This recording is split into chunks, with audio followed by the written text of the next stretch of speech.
Really? Yeah, I'm paying off credit cards right now, but I technically can play, yes. Buy anything fun? No, just shit like gas, food, Ew. apparently subscriptions. So lame. Who needs gas or food? I don't know. When you drive like 30 minutes to work every day there and then you drive 30 minutes back, you use some gas. Just don't go to work. Easy. But I need the job. I was jobless for 2 months. Well, we I will need go it. ahead and get started. And we can chat about this afterwards. But yeah. I'll go Not ahead. really. My earbuds will die. Oh my goodness. Alright. Well, anyways, welcome back everyone to Undermountain. Our epic dungeon delving adventure here on Javelin Entertainment. We'll be streaming this story every Thursday, or nearly every Thursday, starting at 6 p.m. Central. And if you missed the last chapter, as always, you can find it on the channel page or by clicking on the playlist link down in the description. Last time, our adventurers made their way through some mined caverns and discovered a chamber with light and noise emanating out of it.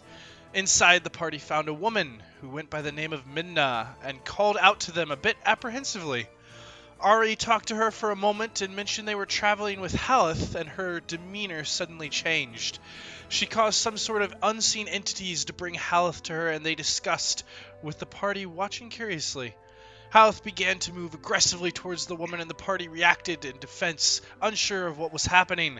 The woman, a cleric of some type, turned her spells against the party in an attempt to retreat, and the party decided to leave her for whatever Halleth had planned.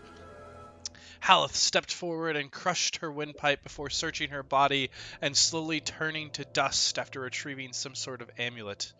Elias, recognizing Halleth for what he was, filled the party in on the nature of his being a revenant, before handing Valcrie the woman's holy symbol. Valcrie didn't know much about the symbol, so Ari was able to fill everyone in that it was a deity named the Shadow. The party took a long rest, aided by Elias' Tiny Hutt Spell, before continuing on into the dungeon, and coming upon a door marked with symbols of water, and finding a large open chamber where there seemed to only be a single floating skull. But as Valcrie went to investigate, she found that it was suspended within a large ooze, which then tried to engulf her. The party were able to fight off the creature, but at a heavy cost on their resources, and they decided to rest within the room. And that now brings us back to where we are, within this chamber here on the second level of Undermountain. You all have just finished up your short rest after defeating the gelatinous cube, and are residing in this large chamber where 4 other doors outside of the one you had entered in remain on this chamber. And you had selected one of them to try and open when we had last left off. And so, I believe... no. So we had just gotten up to the door. And I believe Elias and Ari were preparing to open said door. Yep, we're ready to be the door openers. All right. And once again, this door is not locked.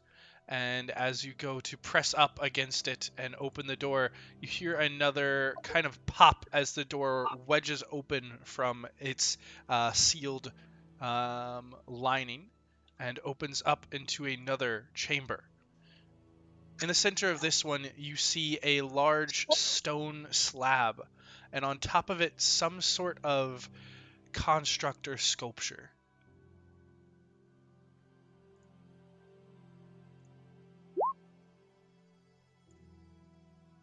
Okay, now it's not even blurry anymore. So there's a stone sculpture in this room. Yes, you all see a large, what almost appears to be like some sort of altar or idol, where it is this massive table or plateau of stone with a strange gilded golden sculpture. Alright, might I give some guidance to our investigator and let's figure out what the fuck this thing is? You can certainly try. Check. Bree, you good to check for traps and then check the thing? Sure. Dope. Have some guidance. We'll see how good my clicking is today. I would hope accurate and effective. One would hope.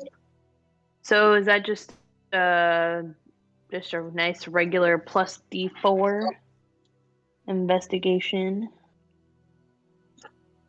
That's not terrible. All right. That's the same as last time, so that's fine. Well, Valcrie, as you do begin to explore across this and look across this item, this place, this altar, searching for any sort of sign of a trap or anything maleficent, or to try and determine the nature, you see what appears to be this limestone altar that is topped with a mound of gold that just looks like a mishappen pouring, and like some sort of mistake. You don't find any sort of mechanical traps or any sort of obvious runes that would lead you to believe that it is trapped. But it's very strange. The sculpture itself doesn't look finished or shaped into anything. It just looks like a pile or a mound. You do catch around that there are multiple carvings within the wall, where some black mildew begins to sort of drip out of some eyes and gaping mouths that are carved within that wall. Cute. Black mildew and a seal. What languages do you speak, Valcrie? All the really weird ones. What is all the really weird ones? So I'm getting there. So we have our common, then we have abyssal, celestial, and infernal. Okay. I know at least one weird one you don't speak. Giant elk. Well, I don't have giant elk. You're right. So you can see an inscription on this altar in abyssal that reads, "A gift of flesh willingly given can feed our eternal hunger." Oh, fuck that shit. Okay. So we're offering Elias, right? So what Valcrie will do, just to be dramatic, so she's just gonna say it out loud in abyssal, and then she'll translate for the normies. And then she will strongly suggest that we don't do that. Yeah, so you all just watch as Valcrie just turns to you and speaks in this guttural, deep language that none of you, I don't believe, can comprehend. And it is so odd and insulting. It almost feels malevolent as she says this out loud. Before she kind of changes back to her chipper appearance and repeats back the cold phrase.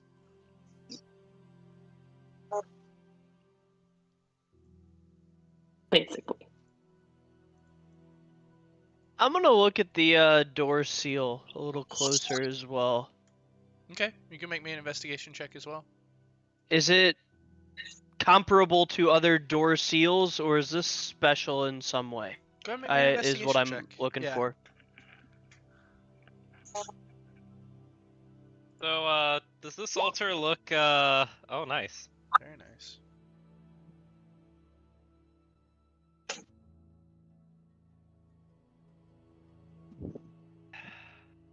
Does it look what?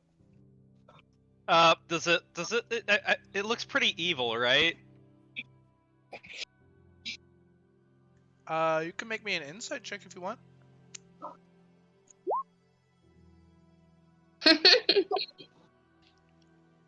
Honestly, this is better than I expected.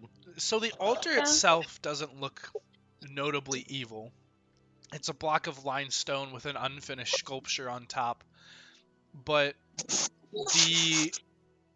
whatever words Valcrie were speaking definitely felt maleficent. And the wall carvings give you a very uneasy sense. But it's not necessarily evil, it's just uncomfortable. Um, And any of Valcrie you said, all, I don't recommend doing that. any of y'all have a hammer? Actually, Elias, can I borrow your stick? I think a stick would work. Alright, did we have a pickaxe? No, we didn't. No, we have a bar and we have a hammer. Yeah, and I have a like staff. It's like ornamentally.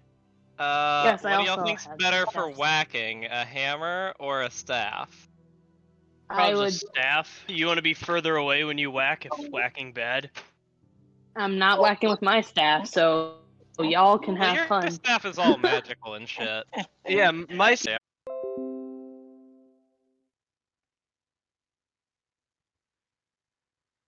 Welcome back. Maybe? You kind of roboted there a little bit. Yeah, I've been disconnecting and reconnecting like 3 times, so hopefully we're back. Okay. That was real weird. Okay, right now. I'm using Elias's quarterstaff, two-handed, to whack the evil statue. Yeah, go ahead and give me an attack roll. Should Um, be strength with proficiency. Yeah. RD20 plus. Yes. Okay. Oh, yeah. So Ari, as you're waiting for Elias, who's kind of taking some time to inspect this door seal, you kind of go up and maybe I'll be able to stay eventually. Okay. Yeah. Cut off. No. What is going on? Yeah, I'm just jumping in and out right now. I'm sorry, guys. Maybe it might be the storms that are coming through. Apparently not. Bree, I sent you that shark meme, right? What? I sent you the shark meme, right? Yeah. His name is Todd, and the internet ninjas were supposed to help him, so they stopped eating the cable of the internet. But apparently it Oh. didn't Oh, hell no. work. I did not know his name was Todd. Yes, his name is. Yeah, I almost forgot which platform that was. Oh, here it is. my ninjas must be working pretty Yeah. slow. At least they're working. We hear you again. I'm hoping so. I've been going in and out for like 10 times, but we'll see. I think it's hopefully stable for now. We'll keep going and play it by ear. I apologize for the mess. Yeah, as you grab Elias' staff and go to whack this thing, you give it a good solid smack, and you actually kind of feel the staff itself kind of bow slightly, and you're like, ooh, maybe I shouldn't hit this thing too much, or I might worry about breaking the staff. And as you go to inspect the sculpture itself, it appears completely undamaged, not even a scratch. Oh, don't worry. We have a plan for that. And Elias, as you are looking over the seal of this door, it is drastically different from any of the doors that you've come across. Most of them have been wooden doors with kind of iron bracing to make them stronger. This door, this is a completely metal door that has almost some sort of mechanical seal that makes it completely airtight around the door. And the only other doors that you've seen like this were the other ones in the chamber you just came out of. Okay. So that seal is for the previous door in the ooze, not for this room. Perhaps. Unless there's another one on the other side. Continuing. I will send our investigator with some guidance and let me know if the other door looks the same as this one. So I have a new plan to break down the evil altar.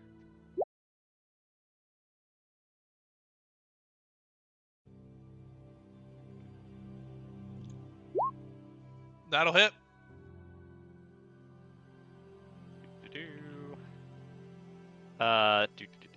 2d6.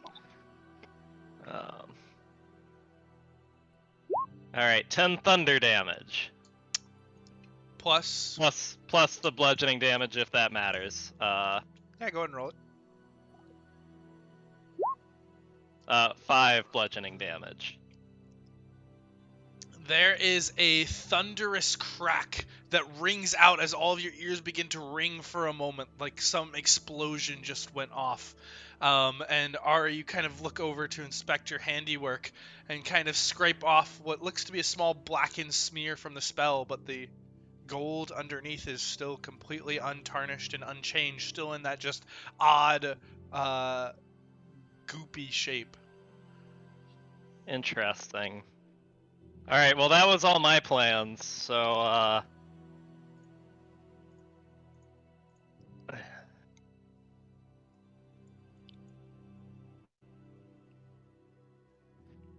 And Valcrie, were you going to look at the other end of the room? Yes. Sure. Sounds great.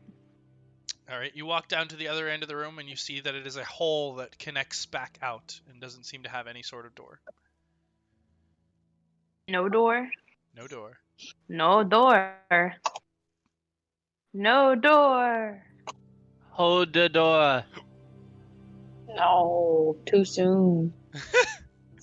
Too soon. It's been 8 Yeah. years. But Too it's soon. Mordor, damn it. Gotta wait 10. It has What? not been 8 years, has it?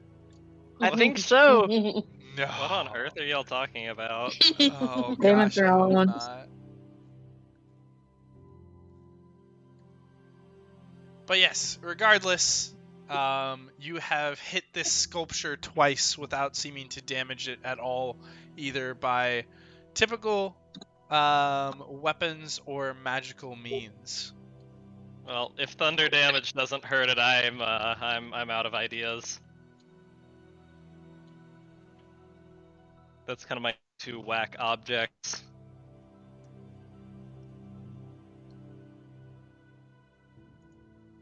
Sorry. So what was the point of whacking that?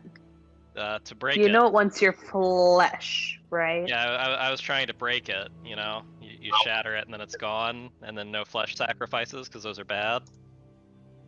So the idea is that it seems bad. Okay. Yes. Cool. Just making sure I'm following the train of thought. Yes, and we whack bad things. It's really mechanical process. I'm just gonna see if I'm lucky. I wanna do an insight. Nope, never mind. I insight nothing. You insight nothing? Apparently not. That's like a 4, a natural 4. What were you trying to insight? So the attempted insight would be like, because of the abyssal. So my whole point was going to be, where would you have to provide the flesh, so to speak? I don't like maybe where this for is going, this. Valkyrie. No, she's not going to do anything. I figure wherever you have to put the flesh would be the weak point. And I'm bad at perception, so I went with insight, which is only +2 better. So I guess that was worthless. Yeah, it's inscribed on the altar, but where on the altar specifically, you're not terribly sure. Well, then she does nothing and doesn't say anything, and she's like, "Cool, let's move on." Valkyrie, as you are as you are kind of looking around from here, though, you catch a shadow moving off to your left, and you kind of hear an odd sound and hear kind of some scraping across the stone floor before you look and see eyes peering at you from the darkness at the end of the hall, just on the edge of your vision. You can see some sort of large shape, a beast-like shape walking on 4 legs, with large shoulders hunched over and feathers that kind of ruffle and break through fur. And as it sees you, it kind of cocks So its head. I take it it's not a familiar guttural noise. There is no guttural noise. It's the scraping across the stone. But as it looks Or- at you, I thought it was like growling or something too. well, as Maybe it I looks at misheard. you, Maybe I jumped to it twists conclusions. its head and just opens up what looks to be a beak and just lets out this low but loud screech and begins to charge towards you. And I need everybody to go ahead and roll me some initiative. Okay, but got can I take like a advantage. dodge action? Because that's pretty sketchy. On your turn?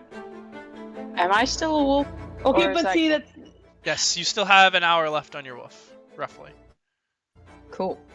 that's never fair. Because I will be forever last in initiative, and it's coming at me. There are feats for that. Have you considered hiding behind the door openers? Or the Somebody, not gonna say who, said I should look at the other side to find the door. There was no door, and I found that out by you know, this beastly blame- bird monster. Blame them then, you know? No, I'm not a blamer. I take responsibility. I just wish I had better initiative for this. That is Alright. all. Well, Because 0.01 or 0.1 is garbage. for starters, Elias, you can hear this screech that just kind of echoes out along these halls. What are you doing? You can definitely tell the direction that it's coming from, but you can't see anything as of yet. I am going Can to Valcrie not go screech? put myself in the way. Is that good to go? Can I just be in the way? You can move up to your movement speed. Yeah. I don't know Nice. what the hell's going on, but I could move myself into the way. Yeah, sure. Oh, Now I you know what You those can are. see it. Interesting. Oh, good. You should consider whacking. It's a great way to solve these kinds of problems. I don't know if I Oh, want to don't whack worry. it. It'll be here in a hot second. Is for there anything that whacking you or are not doing, whacking. Elias? I will take the dodge action myself to defend myself. I will get in the way and then try and be defensive. The equivalent of taking up a defensive stance. Alrighty. And then that will bring us to Zella. Zella, you also hear this screech that echoes across the chamber and see Elias and as it enters this chamber, you can now all see this massive beast-like creature standing a good 6 or 7 feet tall at the shoulder with this fur that just breaks into feathers and this face that looks like a large owl's face and this beak that reaches forward towards Elias. Well, That looks oddly bearish for an owl. It does look it may oddly be bearish an for owl bear. And Zell, if you want to go ahead and take your action, it is trying to attack Elias. Sounds good.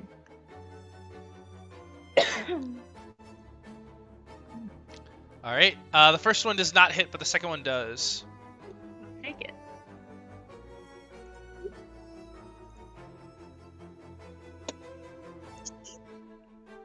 All right, 6 points of piercing. As this arrow just lodges into its hide, it doesn't make much of a reaction to it as it just rears up and begins to slash down with its claws, which rake along the large tower shield that Elias holds up but don't quite break it through. And then it tries to wrap its head around and you see the beak snapping through the air. But for now, Elias is able to hold it at bay. Xana, what are you doing? Chompy things. Alright. Go ahead and make your attacks. I forgot what all of the wolf things are. We haven't added it to my sheet yet. Hang on. I'm gonna spitball and I'm gonna say I bet you bite. I am gonna bite, but I don't remember what the numbers are. Yeah, I always keep forgetting to make you a sheet.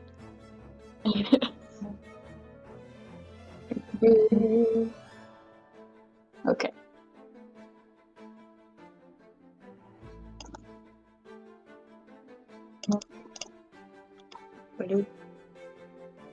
Am I within 5 feet of my friends? Yes, you are. Okay, a 23 will hit. That will definitely hit. Go and roll damage. 2d4 plus 2.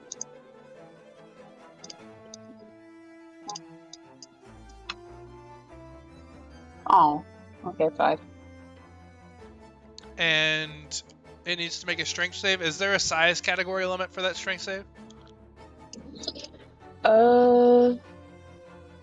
It does not say. It just says if the target is a creature, it must succeed a DC 11 strength saving throw or be knocked prone. All right. And the direwolf is a large creature, I think. Medium. Oh wait, no, I did. This is wolf. Sorry, I meant to do direwolf.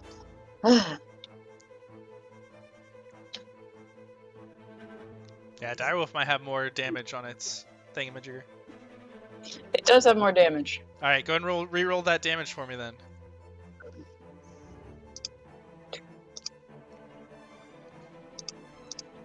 Ah, There we that's go. That's better. Okay, it is a large beast. Perfect. And it's a DC 13 strength saving throw. 13. Wonderful. Alrighty. As you kind of rush forward and jump up and bite into this creature's neck and try and force it down lower, it does just kind of turn and throw you off before giving this mixture of a roar and a screech that just echoes out, just rounding around these halls and echoing down into the darkness, and does not go prone. But you did get a good chunk out of it, and Ari, it is your turn. My time to shine. I'm gonna move up here, and I'm gonna use my free action to drop Elias's staff next to him as I draw my sword, and whack, and whack. The first swing just goes wide as this thing is up on its hind legs and dodging around wildly, but the second one, you kind of connect, landing a slash across its arm. Go ahead and roll me damage. For 6. Very nice. Alright, and you now you're seeing it start to bleed as the blood is covering some of its feathers. And I would like to use my bonus action to shove prone. Sure, make me a strength check. Well, that's pretty good. Let's go, owlbear! I'm gonna need y'all to hype me up if I do in fact beat a bear to prone. As this bear just rears up on its legs, you take the opportunity, slash into it, and just give a shove into its stomach, and it's knocked backwards onto its back as it rolls down onto the ground and is prone. Oh shit. And that'll bring us to Valcrie. Sigh. Okay. Except everything I do requires distance, so that's cool. Well, you can move. Have distance. You're 10 feet away from it. Well, I thought prone meant that I'd have to roll at disadvantage to hit it. It does. Yes. Which sucks. Thank you. That's my point. Not The that good news not that I is, can't move, I can if you totally run move. away, it can't catch you. True. Or if you go stab it. But see, now I'm feeling sentimental because one of Barry the owlbear's cousins. I can't believe it. What? Inside joke. So in Austin's OG campaign, I had a baby owlbear I named Barry. We may have killed its parents. It's fine. Yeah. But then I raised it, and then Austin killed it several times. So, you know. Did you keep reviving it? I think I only killed it once. No. But regardless, We. it's dead. Had What are we doing, to Valcrie? save Ostasia. It's fucking fine. I'm trying to figure that out. I don't think this counts as a thing. Any spell you have that's a Cool. saving throw, it won't be affected by it being prone. Right, that's exactly what I was deducing. Yeah. So, I was thinking about using one of my jammin' cantrips, and we're gonna do Mind Sliver. DC 14.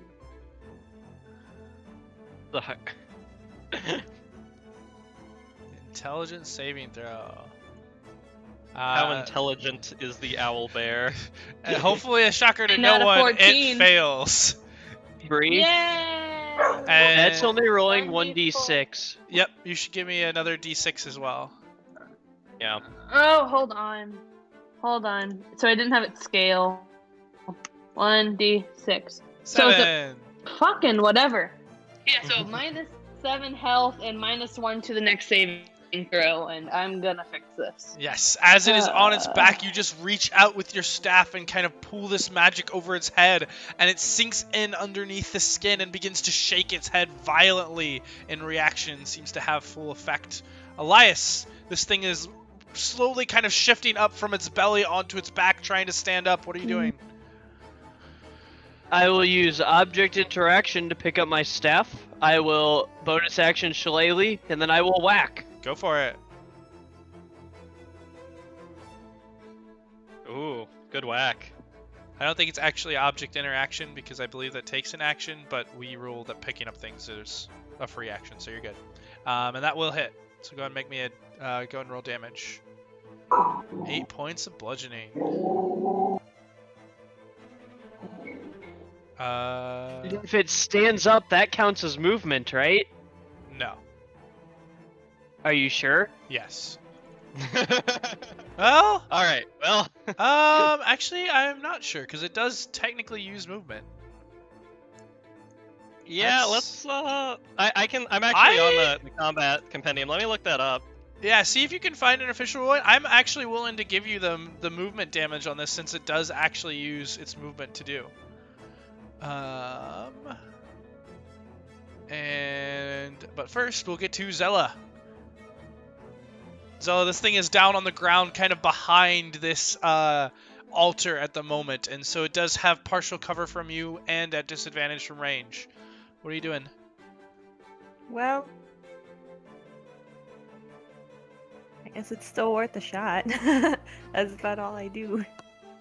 Go for it. So disadvantage. Yep, and it'll have a +2 to its Okay. AC. Got it. So the first one will hit, the second one does not. As the first one, you get in just on the edge and kind of send it through its paw. But the second one, it kind of pulls back and your window closes and you try and fit it in, but it just scrapes along the top of this altar. And that'll do 6 points of piercing. All right. And it is starting to look pretty rough and just kind of goes to stand up from the ground, and there is another boom around it as its bones seem to crunch inward, and it kind of drops down and just begins to weakly kind of try and claw out with its last bit of energy towards Elias and the wolf. One attack onto each. So the claws onto Elias and then the beak trying to clip onto the wolf.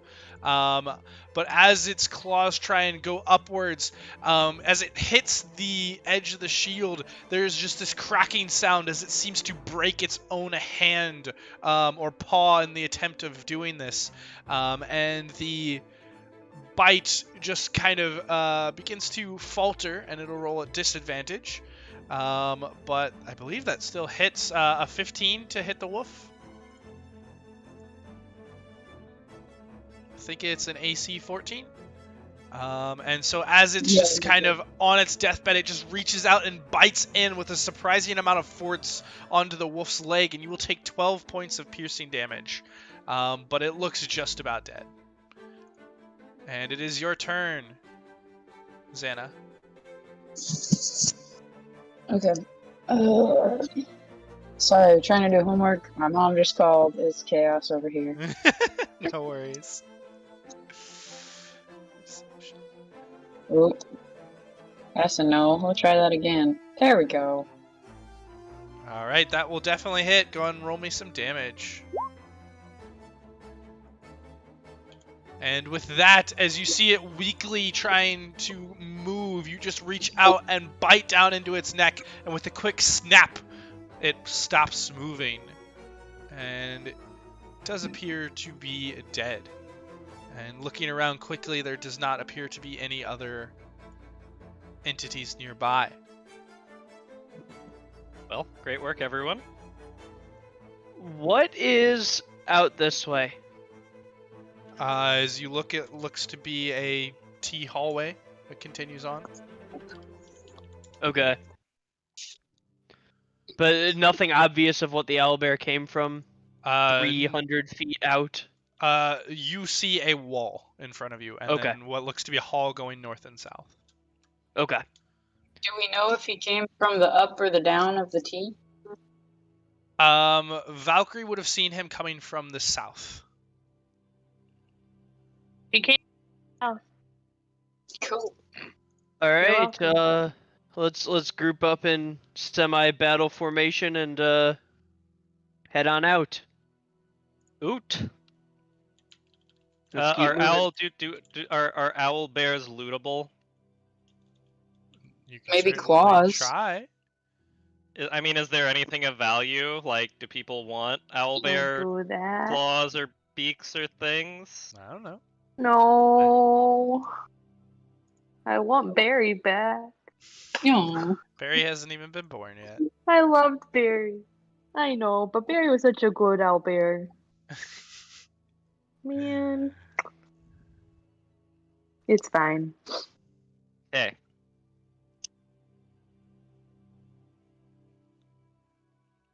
But yes, continuing to push down this hall. Eventually, Ari, I think actually your dark vision has worn off. it should have, yeah. Oh gosh dang. I don't know why Elias always breaks it, but I've got to adjust that all the time.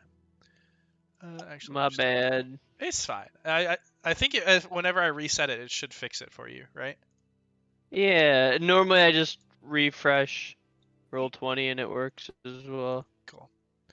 All right. But yes, Elias, as you come up to here, you see a T intersection that leads north and south. And looking down, you do glance at this intersection down below, another couple of hallways, and you see those same carvings of those dwarves that are mining, and some of them kind of wave at you or give you a wink that you recognize from before. All right, and we were trying to go both south and east, so let's head down. Or was that the same hallway that we were through? The if you go down and to the right, that immediate hallway appears to be the one that you went through before. Okay.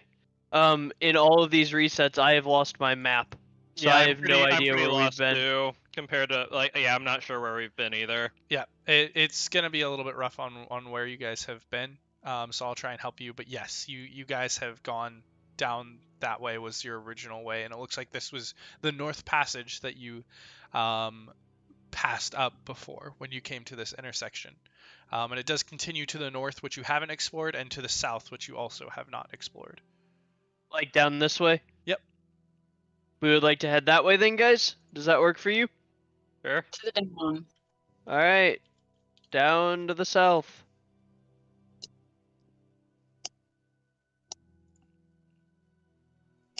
Ella.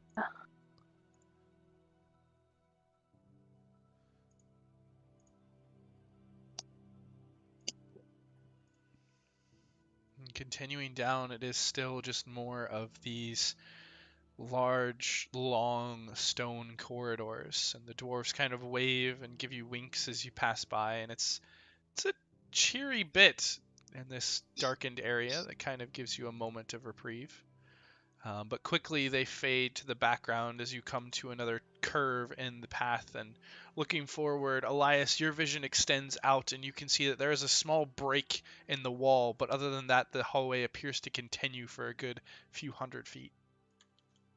All right. I will warn everyone that that break in the wall could be something weird, but otherwise, let's keep moving.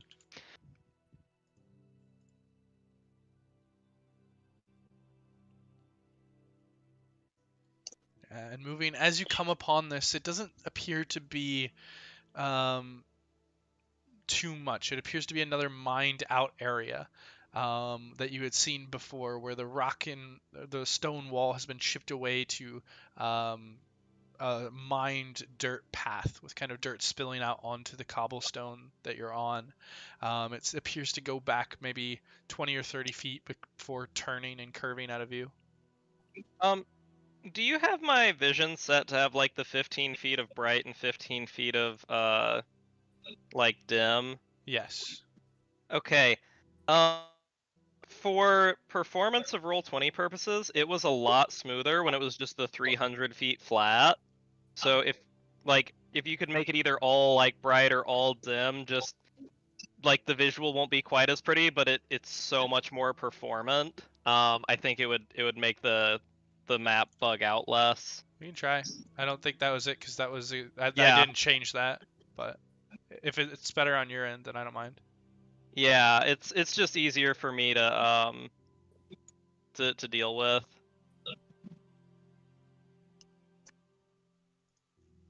But yeah, you guys pass by this mined hole in the wall, and the hall continues on. And Elias, you can see that eventually it does curve off to the right and head south. Nope. I will sit right here and wait for everyone else to finish moving their tokens.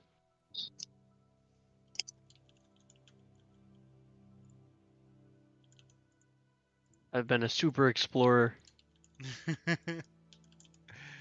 It just takes a moment for my map to catch up with my Yeah. movement because it's doing that nice little glitchy teleport thing. So Good old big maps.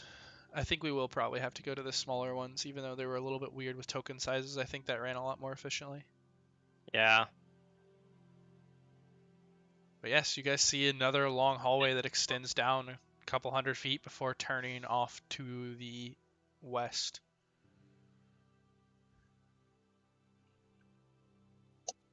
All right. Well, shall we? Let's do it. Well, I might. I don't know. We'll see. Maybe. you Perhaps. might, you don't know. We may or may not be allowed to. We'll get there eventually. Oh dear.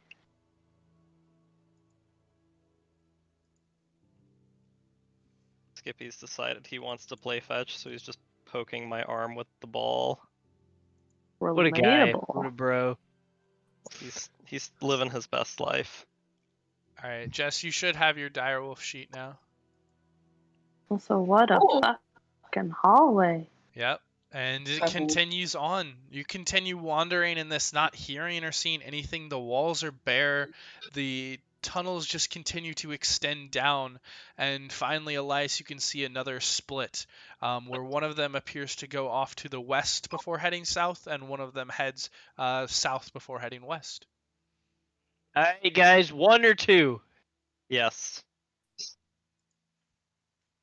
Everybody votes. One or two evaluates to true. 1 I'll and or pick 2. one. One is the choice. Alright. Anybody else want to vote?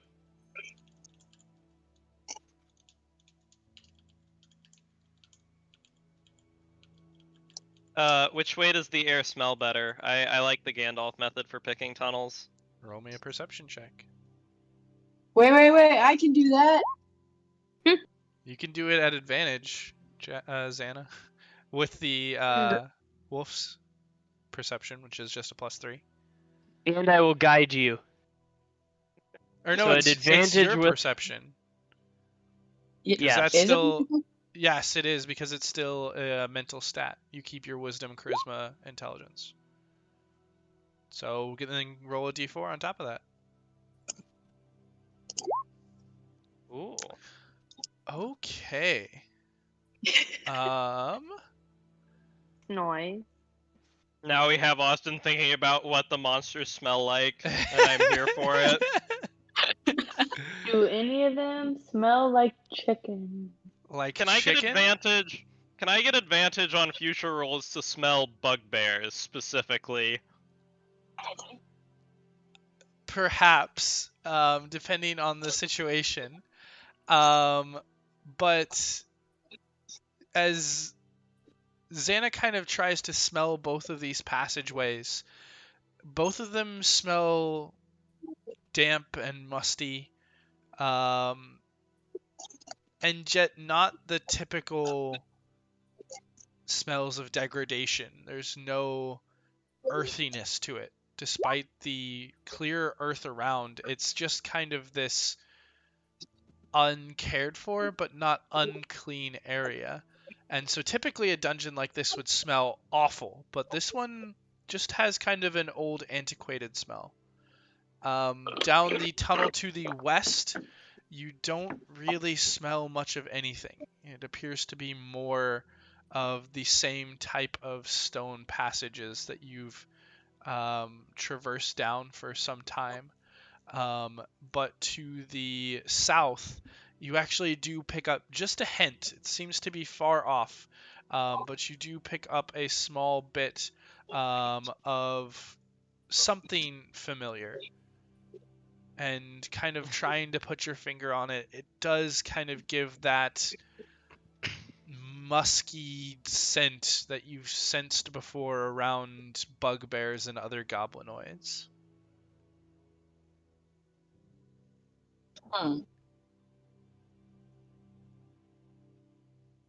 I'm still a wolf, so I can't really share this with anybody. That is correct. Here, you can always point. Doggos point. Yeah, like the tracking. Yeah, like the pointers. Just use your Yeah. nose. Tell us which way to go. Yeah, Doggo sign language. but I'm chaotic good, so would chaotic good want to go down a tunnel that smells like nothing, or go down a tunnel that smells like things that kill Ari? I don't think chaotic good plays much into that. I'm pretty sure it's just a judgment call on your part. Basically, would you, as Xana, want to fight more people right now, or do you want to stroll? I guess is the question. I want to find the Do stairs. what? You know what? I want to find the stairs. What do Maybe stairs stairs smell would be like? where nothing is. Extra dank. Do stairs have a smell, Austin? She was Perhaps. tracking stairs. Just asking Austin like totally nonsensical questions.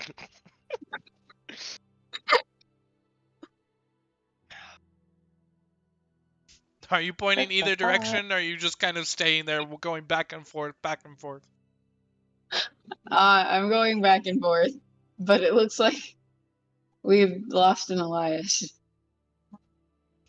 Yeah, Elias just begins heading down the southern passage and sees that it turns back south once more. All right, guess that's the way to go. To the downward, I guess. All right.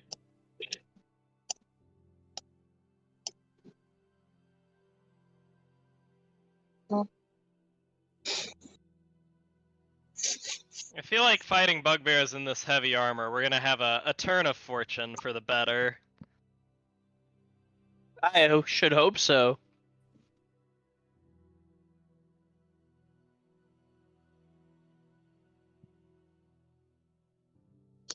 Well, my browser's frozen, so Hold on real quick. Man, we Everybody stop moving for me for just a second.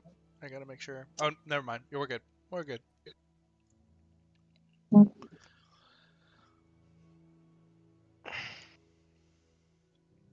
Alright, and as you all begin to head down this southern passage, Elias picks it up first, but everyone eventually begins to hear sounds, voices kind of calling out, cheering, and what sounds like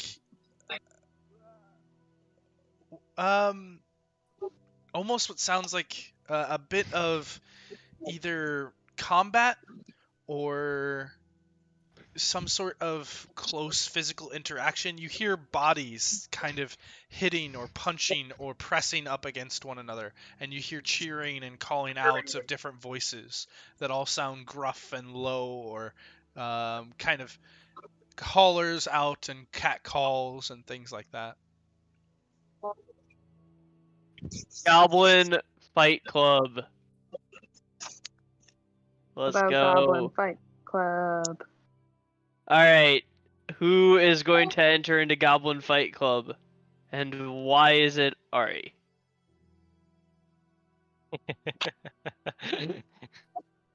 I'll win the Goblin Fight Club. Let's fucking That's the go. hope.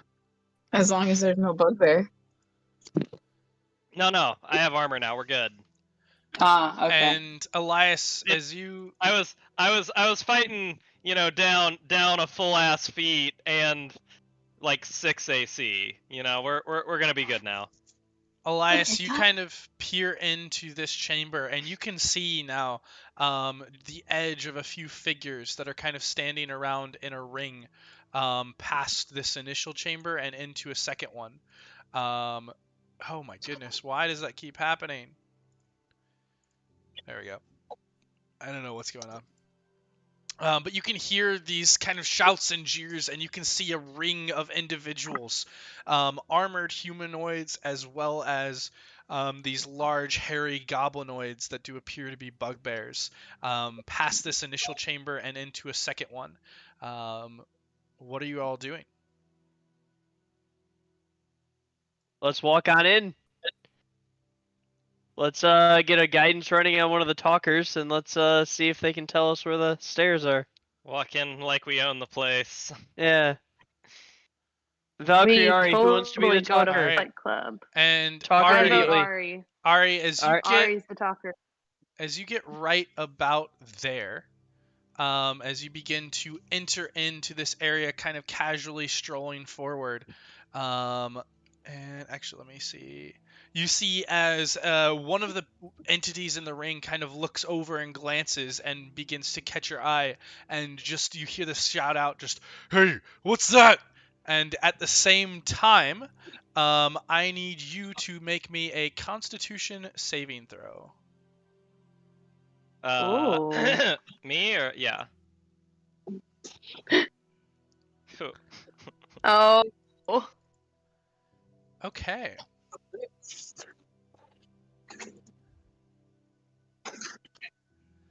Well, is that gonna come through? Oh, it didn't come through. Okay. Let me see here. He rolled a 5, if you can see it. Yes, I can on my end. Okay. That is okay. As you walk in here, and one of these creatures begins to look over at Ari and points. Elias, you watch as this just blackened ray of energy just crashes down across Ari from the ceiling, wrapping around his body and causing it to shake and shrivel before he drops down to the ground unconscious as he takes 41 points of necrotic damage. And I'm going to have everyone roll initiative.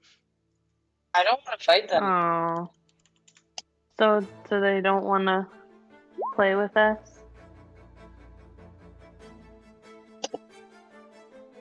Just roll an initiative for when I make my death saves. Don't worry about me. Right. Oh boy.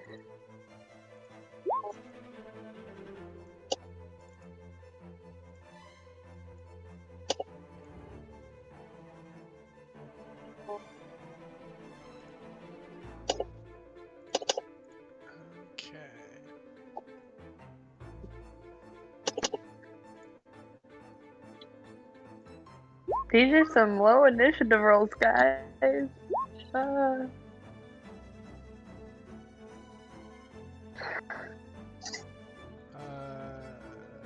that different? +2, yes.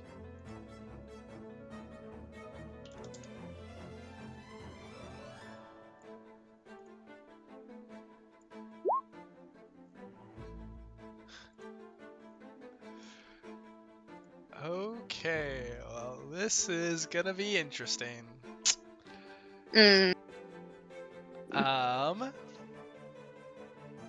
Okay. As this ray just begins to crackle down from the ceiling onto Ari, you all watch in horror as his body drops down unmoving in front of you all. And Zella, as usual, you are the first to kind of have things kick in and you can respond. What are you doing? I will try and squeeze my way into this chamber and get a look at what we're fighting. And then hopefully hit it with something. Give me a perception check.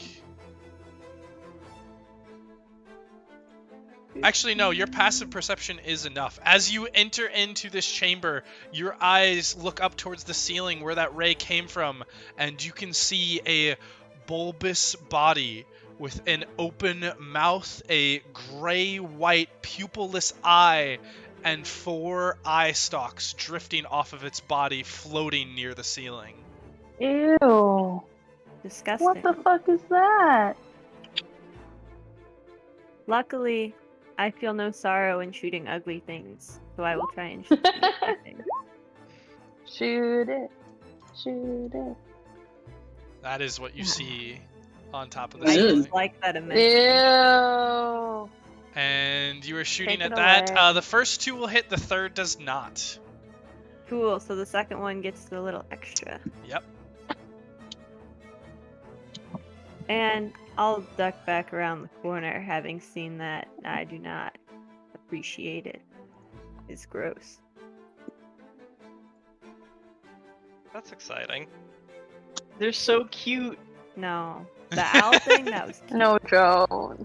Yeah, owlbears are cool. This is a.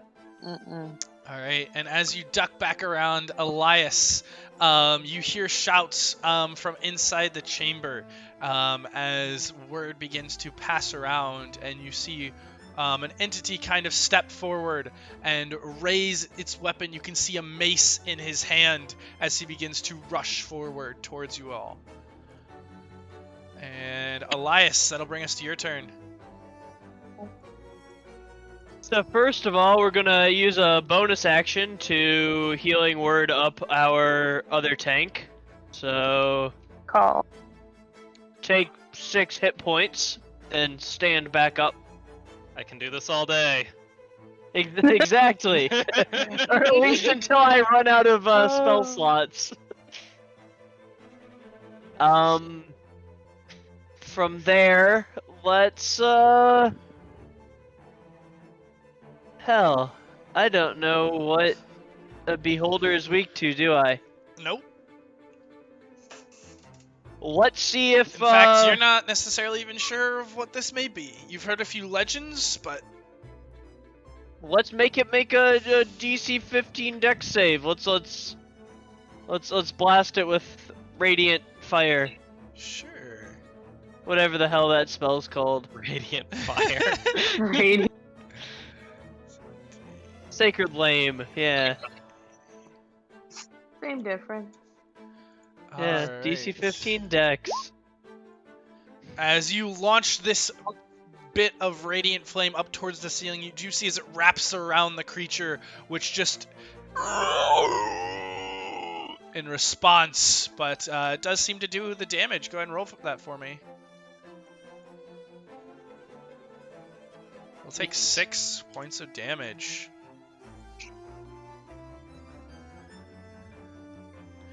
And anything else, Elias? That was an action, a bonus action. I will step out of the way so the dire wolf can get up in here without having to squeeze. And I think that's the appreciate best I got. Alright. Alright, you are up. What would you like to do? You kind of open your eyes as this healing wraps around you, kind of repairing up the strength drain that had come over you, and you open your eyes to see a massive eye looking down at you with its mouth gaping open from the ceiling. Well, that's exciting. I am going to stand up, and I am going to use Lay on Hands on myself. And now I have 20 more HP. Wait 1 second.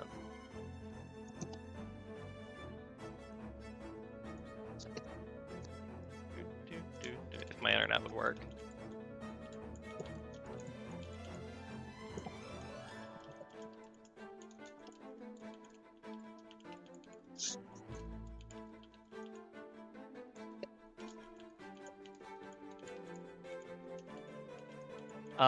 And I'm going to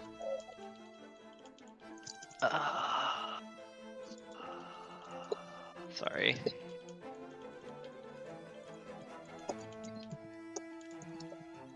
Oh shit. Yeah, I didn't upgrade my Lay on Hands up, so I'm going to have 25 more HP. Yeah, I was gonna ask that once you were done, but you're good. I want to double check beforehand. Yeah, okay. I thought 20 seemed kind of low. Okay, so that's my action. My bonus action, shit, I think that one's a full action. That is a full action. Tragic. I'm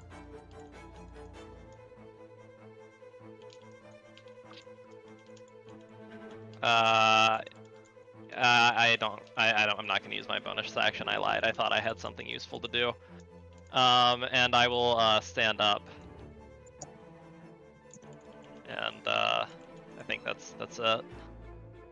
Alrighty, no movement. No additional movement. Okay. No movement. Additional to standing up. Alright. And with this, the one who had spotted you earlier is going to take 1, 2, 3, 4, 5, 6. And he will dash to get right up next to you.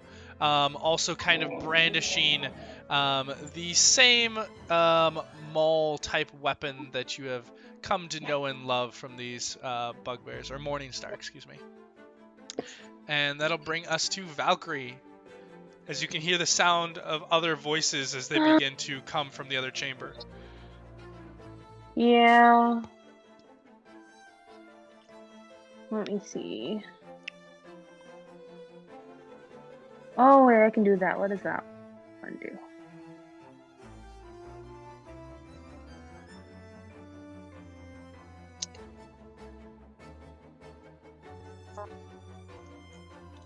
Ooh,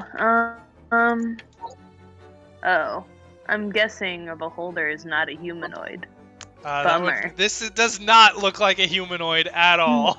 This is about the furthest thing from... I know. Yeah, I know. I know. It was more of a rhetorical question. Big sigh.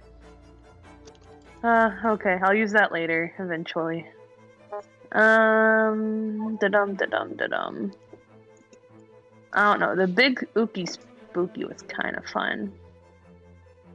Let's see.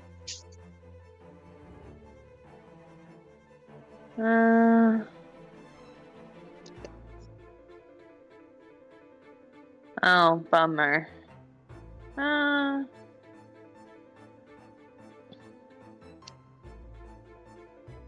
Yeah, so low-key, I kind of want to put the Hunger of Hadar, like, back here, but I don't want to hit Ari. So as you saw my arrow, it's tentative. I want to get as many things in this area as I can. Yeah, paste it to for kind me. of isolate. Is it 20 feet? It's a 20-foot radius. Okay. So basically, I'm trying to keep the bitches in the back for right now. And then maybe gross out the beholder while I'm at it? Question mark. The beholder is... hopefully the bugbear. Well, it is only 20 feet up onto the ceiling, so it might hit. Let's see. Basically, I'm kind of just feeling out what I can do here. In the very least, I can keep, or discourage rather, all the Fight Club people to stay back there for right now. Simpling our battle temporarily, which seems like a cool idea. So yeah, you could do that Ideally. and just barely miss Ari. Yes, that is what I'd like to do. And then I think to do insult to injury as well for the beholder bitch on the ceiling. You have to I also actually want do to an insult. How about radiant damage? Is that big enough of an insult? No, like I need to hear an insult. Oh. Shit, I'm sure Valcrie would be really good at it. Can I give it to you next turn so I can be more Allow it. creative? Okay, cool. Yeah, so I want to do my bonus action, Streaking Starlight, on the beholder. Ooh, that will definitely hit. Go ahead and roll me damage. 1E looking ass beholder. Damn! 7 radiant damage, bitch. All right, and you. As you all once again watch as Valcrie's eyes just turn this complete dark black as she emanates out this, again, another dark language, this time slightly different than before, and this gate opens up in the center of the room where these darkened, blackened tentacles and bitter cold begins to emanate out of, and you all can hear soft whispers and slurping in this darkened area. And oh shoot, there is no light in there either. Yep. Let's see. Permanent polygon.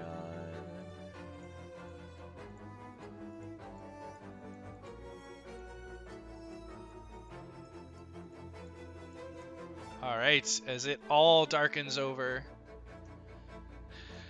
And yeah, oh shoot, I messed that up. That should be that. There we go. And then you release this point of starlight out just as the spell goes off, and as the darkness begins to open up over the beholder, you strike into it and burn off the edge of one of its eye stalks before the darkness covers it and you lose sight of it. And That's okay with me. Xana did say that she wanted to move up and do the bite. Yeah. She can probably squeeze through. Let's see, what movement do we have here? 15. Yeah, she should be able to move in. Oh. She will innately take an fine. attack of opportunity because she's going to have to move back slightly. But is able to go ahead and... Let me go ahead and grab that direwolf. And we will roll a bite at advantage. Is she hitting the goblin thing or the beholder? The beholder is 20 feet up on the ceiling, so she can't reach that, but she will hit the bugbear, and that will just hit. And we'll do... Oh, shoot, I just exited out. That is fine. Let me pull that up real fast again. Can I not click on it? Does that not? Ah, there we go. 6 points of piercing damage. And he needs to make a strength saving throw. Which he does succeed, and so he's able to fend her off and kind of push her back. And she goes to hop out of the way. Unfortunately, will take an attack of opportunity to avoid the black and bitter cold. And that will hit for 7 points of piercing damage. And that will bring us back to the beholder's turn. If you could go ahead and roll me 2d6 points of cold damage. Valcrie? D6. Ooh, Very almost nice. smacked. Yeah. Oh yeah. As the cold begins to Three emanate folks out, to the and rescue. as this entity floats along the ceiling trying to get out of the darkness, you can see that these bits of ice and snow and frost begin to break off of its form. But it once again begins to just roar out, and we'll go ahead and do another eye ray. This time... Hey. This time it will be at the large wolf, as you see this greenish blue ray fire out of one of the eyes. And they're gonna need... I should really just keep this up. Yeah. Wait, so it was able to get out of the difficult terrain? Oh yeah. Okay. Yeah, it is... It was Got right a lot on... of movement, I think. It was right on the edge. Oh, okay. Okay, well that is the very 3D good. nature of the battlefield has me a little confused. Yeah. Let's see. So luckily, Xana is able to avoid a portion of this, as this ray goes out and would normally have done, what is that, 41? No, 39. Yeah, 39 points of force damage. Instead, she will take. Oh, I don't think she takes any actually. No, yeah, this one, if you make the save, avoids all damage. So as this just blasts down into the stone, she's able to completely dodge out of the way and avoid all damage. And there's just this growl from the creature. And it is... No, that is all of its movement. And Zella, that will bring us back to you.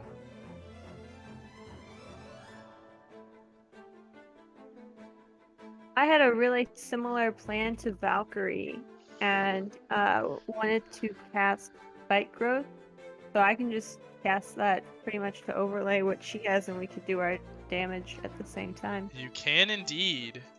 Perfect. It would be really cool. Yeah, and further slow down the other thing. So I will post that. And I will also back up if you need it.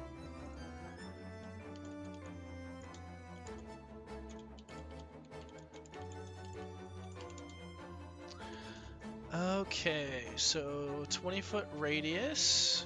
So you're just laying it right on top. Might as well make it easy. All right, fantastic. And so kind of, yeah, a point within range. You don't have to see it. So yeah, you just kind of emanate out and kind of throw this out and hope for the best. And you can actually see just on the very edge, some of the stone. You can hear it begin to kind of crack and break. And that difficult terrain does not stack, but it will. The damage will. So go ahead and roll me 2d4, and Valcrie, go ahead and roll me another 2d6. Sounds good. 2d6. Okay. 8. Cool. And these guys, yep. So they.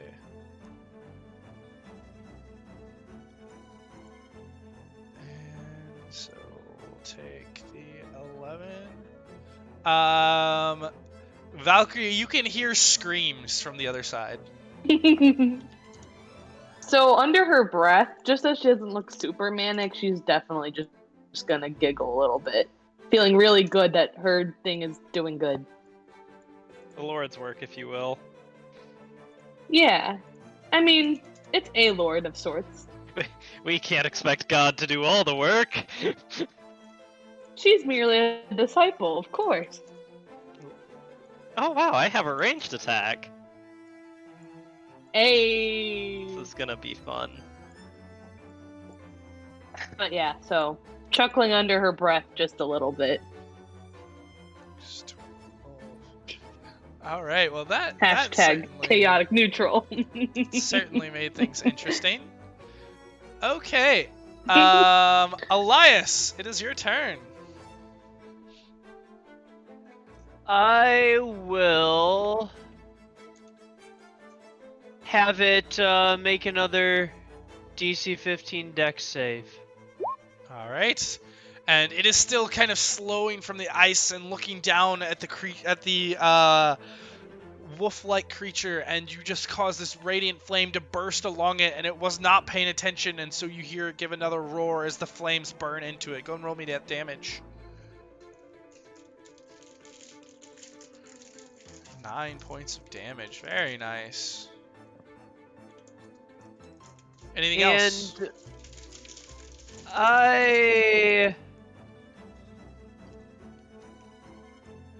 I think I will blockade Valcrie from this bugbear, stepping up to hit it.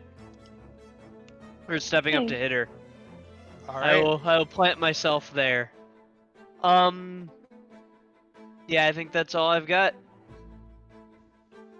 All right, so you kind of interpose yourself between her and the bugbear. And Ari, that'll bring us to you. This darkness has opened up in front of you, and you kind of look back to see that Valcrie is the one controlling it. But there's still a bugbear who's kind of half inside this darkness, looking back at it, but still trying to look aggressive towards you. What are you doing? Push him in. Push him in. Sorry. He's already taken some deeps. I'm not too worried about him. I am going to take my sword and stab it into the ground. This is for flavor. And then you just see Ari like kneel down and hold something around his neck and mutter, and a moonbeam zaps the beholder. Fuck that guy. Okay. And that so is a con save. Constitution saving throw. That is a success, so he will take half damage. So that'll be 8.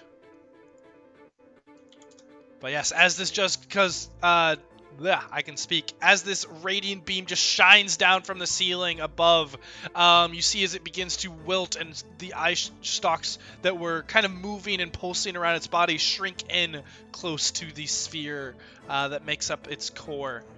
Anything else?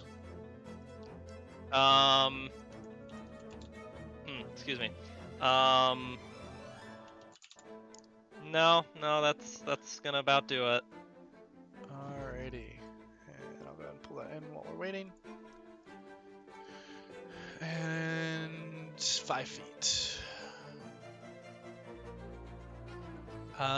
In the meantime, that will be the bugbear's turn. Actually, so controlled by Ari and C.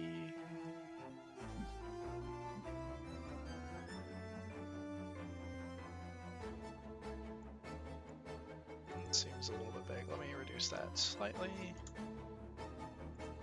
Yeah, that should fix it up. Alright. This bugbear is going to take 11 points of cold damage at the start of its turn, and already looks rough as this ice begins to coat around it. And he will kind of swing out towards excuse me, towards Ari with the Morning Star. And that's a natural 20. Hey. Yeah. I was trying to protect him. I'm sorry. Oh, you're good. Do you want to? Yes, I would like to use it. Yeah. Well, you were now trying that I to know, speak. I definitely want to. But You were yes. trying to speak. I believe that was still. Yeah. Yes, that still just barely hits, but it is no longer a crit, and that was we take those. such low damage. Hallelujah. So you will only take 9 points of piercing damage. Did you subtract the heavy armor master? No, Or... I'm gonna require you to subtract that. God, Okay, nothing's I happening just- with that. Yeah, I will give No, it to you that's- flat.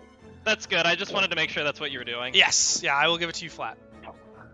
Okay. And then can't really move, and so he will take the other 8 points of, what is that? Is that force damage?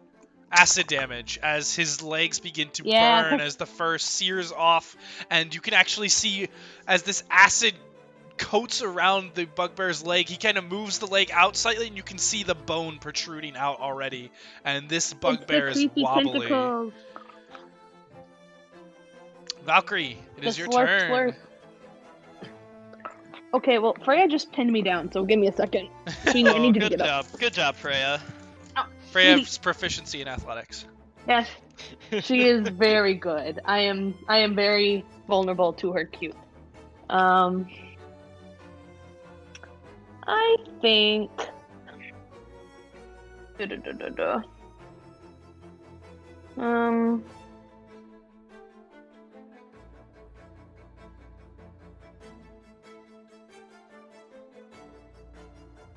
Shoot, why is that marked? Did I get that back or did I use that? I don't think I used that today.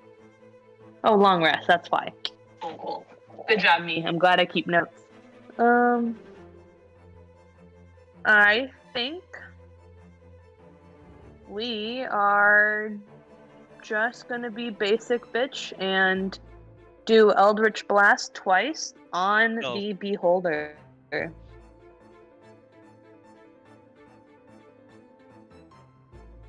So, it. 2 shots to the Beholder. 1 and 2. And they're both 12s. As you blast Yay. out towards this creature, it is moving around erratically as it tries to escape and just kind of pulsing, and you just fire and it just shatters against the stone of the ceiling, the domed ceiling, unfortunately not hitting the creature. Okay, can she Maybe salty and just do another streaking starlight to try and do something. Sure. That's a bonus. Yep, just make sure you're marking off those charges. That one will hit. Go and roll me damage. Oh, I am. Don't worry, I'm keeping track. For another 6 points 6 of damage. radiant. To the big ass brain, who is Alright. ugly as fuck and clearly needs some mascara, and that's my burn. Autumn. I tried. And do we have a Xana back yet? Yeah. What's the big purple circle? The big purple circle is this darkness and Don't touch it. It blackness that Valcrie has summoned that has you've seen cause cold and acid damage, and then you also watched as Zella actually cause some spikes to apparate within it as well. Unfortunately, the beholder above you is out of your range. And there's no way I can get past Ari and Elias to the bugbear? They're willing. I will say. She could be in our spot to attack it as long as she moved back out of our spots before the end of her turn. Typically, So go ahead and roll me a dexterity check. With the wolf for me, Jess. We have the same stats, so it works. Oh. Okay. So you will take half of that. Okay. So you can go ahead and make your attack as you try to bite in, though. Trying to weave around Ari. You do kind of clip the edge of the darkness, and you will take 5 points of cold damage.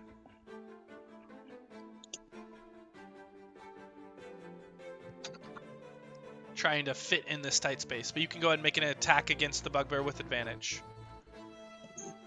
And that will definitely hit. Don't even need the advantage. Okay. And you can click And the then- attack word, and it'll roll damage. Use the advantage, though. You might crit. You don't need it. Well, Like, you can, but you don't need it. Spoiler: it is very low health. Yeah. As you kind of go in, you just bite onto the arm of this creature, and you find that the arm is no longer attached, as it is just bone. And as you break into it, that's what actually the cold reaches you, because it just drops away, and this creature, just unable to hang on to life, falls over. And you kind of hop back out of the way, back to the space where you were. Anything else? That's all I can do. Alrighty. As it comes back to the beholder's turn, staying in this, go ahead and roll me that moonbeam damage once more. 2d10.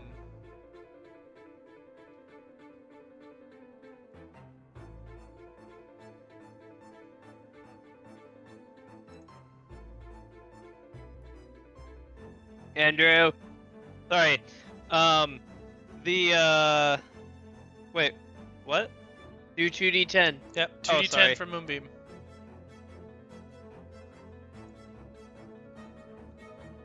Ooh, rolling real high on that one. Yep, the moonbeam continues to shine down on this creature, and it is going to give out another targeted eye ray. So did it make the save or not? Oh, it does need to make the save for half damage. It does make the save, so it gets half of that back. Thank you. Okay. Well, I helped the beholder, but that's how you know you're a real rules lawyer. I appreciate it. But yes, as this creature does kind of float where it's at, it is going to try and move out of the ray because it is not terribly. Doesn't know, but it will begin to float above where the wolf is at, and just send down another ray at the wolf. This time it is that same blackened ray that it used first, and I need for the wolf to make me a Constitution saving throw. Do I use people or wolf? Wolf Constitution. Oh, well, they're the same. Okay. Oh, and Is that your is character not a actually a success. dire wolf? No, because my strength is much less than a dire wolf, You are going to take. and I am much more wise. You are going to take 40 points of necrotic damage as this blackened ray just wraps around the wolf and begins to sap its energy. And I believe the wolf is no more. The wolf is definitely no more. If it says instead of reducing you to 0, you die, I think you might actually die as a druid. It does not, Okay. thankfully. That like a disintegration on you while you're in one of your animal forms will kill you. Yep. But this one doesn't have that effect. Okay. Yay! I'm so glad.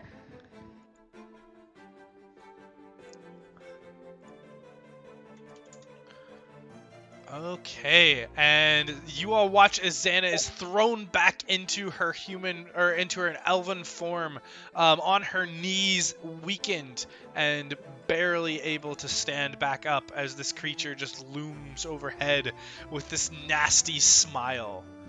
And Zella, that will bring us to your turn.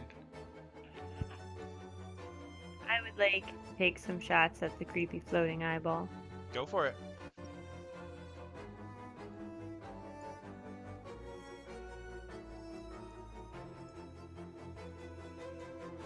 Both of those will hit. Go and roll me. Woo. Alright.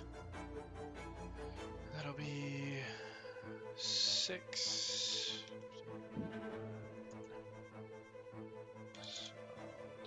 Alrighty. And at that, you all watch and listen as there is just this whistle through the air. As 2 bolts strike into Ari from the darkness. And Ari, you're going to take 4 points of piercing damage and 3 points of piercing damage, which I think is reduced down to only 1 point of damage. Mm-hmm. But yes, these bolts just... So one point from each attack, right? Yes. Okay. These bolts from the just emanate out of the darkness, maybe half a dozen just fire forward, and only 2 of them find purchase as the others scatter around the rock and stone. And Elias, I'll bring us to your turn. Is the bee holder still up? It is looks very weak with the eye stalks kind of loopy and barely hanging on, but is still floating there. DC 15 dex save. Alrighty.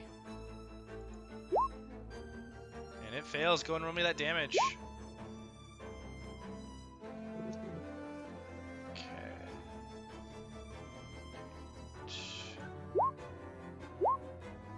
And you watch as this creature gets racked in this radiant damage, and you see for a moment the life kind of drain out of it as it sinks down maybe 5 feet in the air before almost reanimating and moving once more. Anything else? Interesting.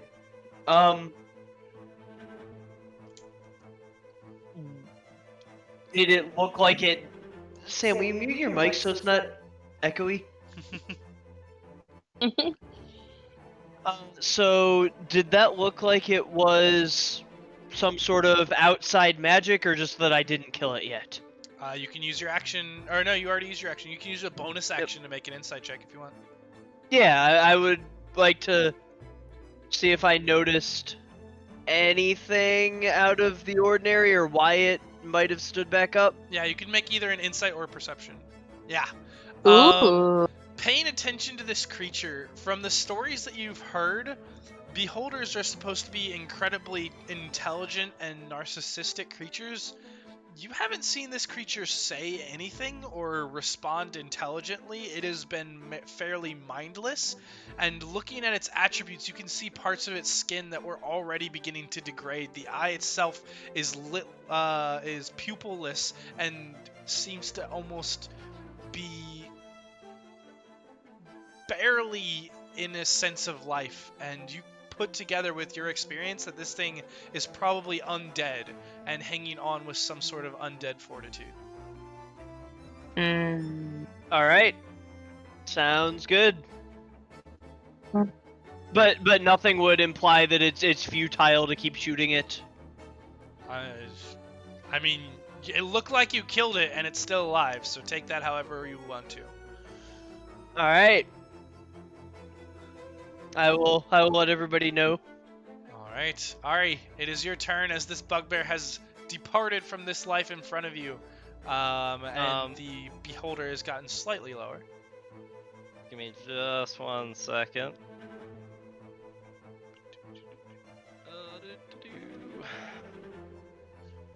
Alright. Damn it. Okay, roll 20 crashed. 1 second. Oh no. Damn it, Todd. Alright, we back in business, baby.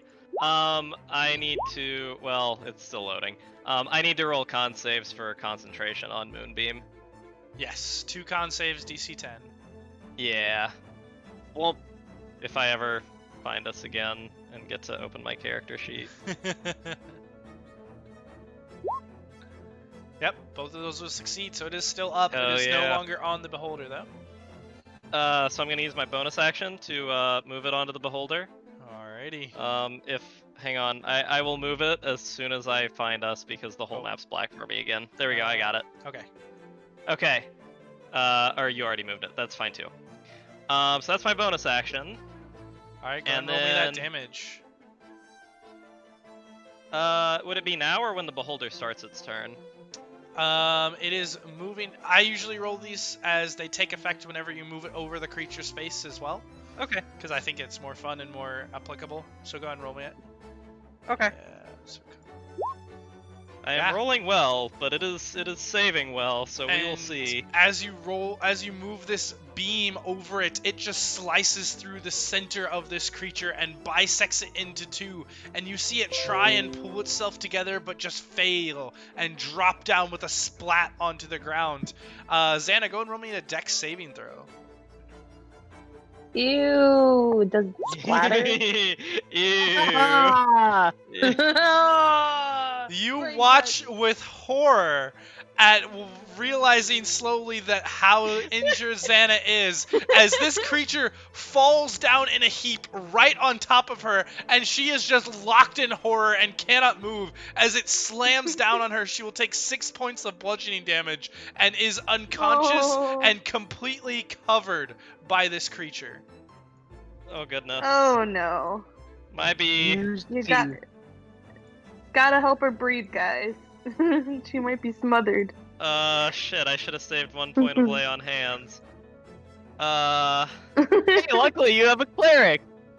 Oh, but we can't see her. Hey. We need to fucking see her to cast on her. Correct. That's okay, because that was only my bonus action. Ooh. And seeing Xana's predicament and it still being my turn, I will use my movement and action to dig her out of the dead beholder. All right, go ahead and give me an athletics Aw. check.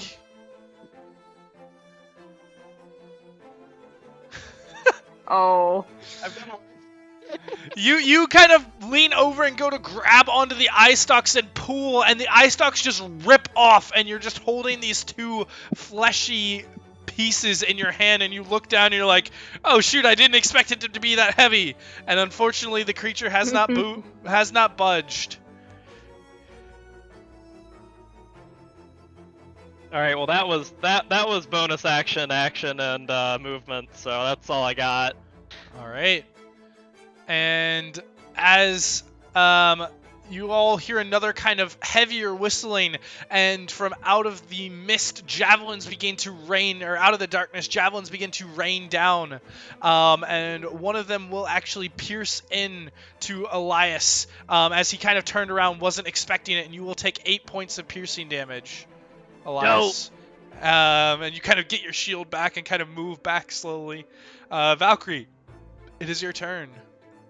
Okay, so I did the reading, and the way I interpret Eldritch Blast, I don't have to see them. Nope, it'll just be at just disadvantage. Kind it ghosts. Yep. But then I don't gotta see them. Wait, What? they hit me at advantage Nah. too, or at disadvantage too? Yep, but there was like a half It's like- dozen javelins that came through. And 4 of them missed and 1 of them hit. Well, this is like a tracker missile, so you know, whatever. Fine. That would be magic missile, but close. Same. But yes, Sort if you wanna launch an different. Eldritch Anyway. Blast or 2 into the darkness, just roll twice at disadvantage. That is what I'll plan to do. Okay, so yeah, it's on disadvantage. We'll try it. 2 shots to the darkness. 1, 2. You Yay. fire 2 shots into the Garbage. darkness, you don't know what happens. Well, it's probably fine because that's basically the same kind of garbage happened the last time. Still unreliable. Good to know. Alright, and Xana, if you could go ahead and roll me a death saving throw to GM. How do I roll the GM? Up at the top of your There's sheet. a toggle. Yeah. Oh, Yeah, there's a toggle. It says public and to GM, so. Yeah, if you just toggle that over to GM, and then you click on the death saving throw in the box. Perfect, thank you. Zella, it is your turn.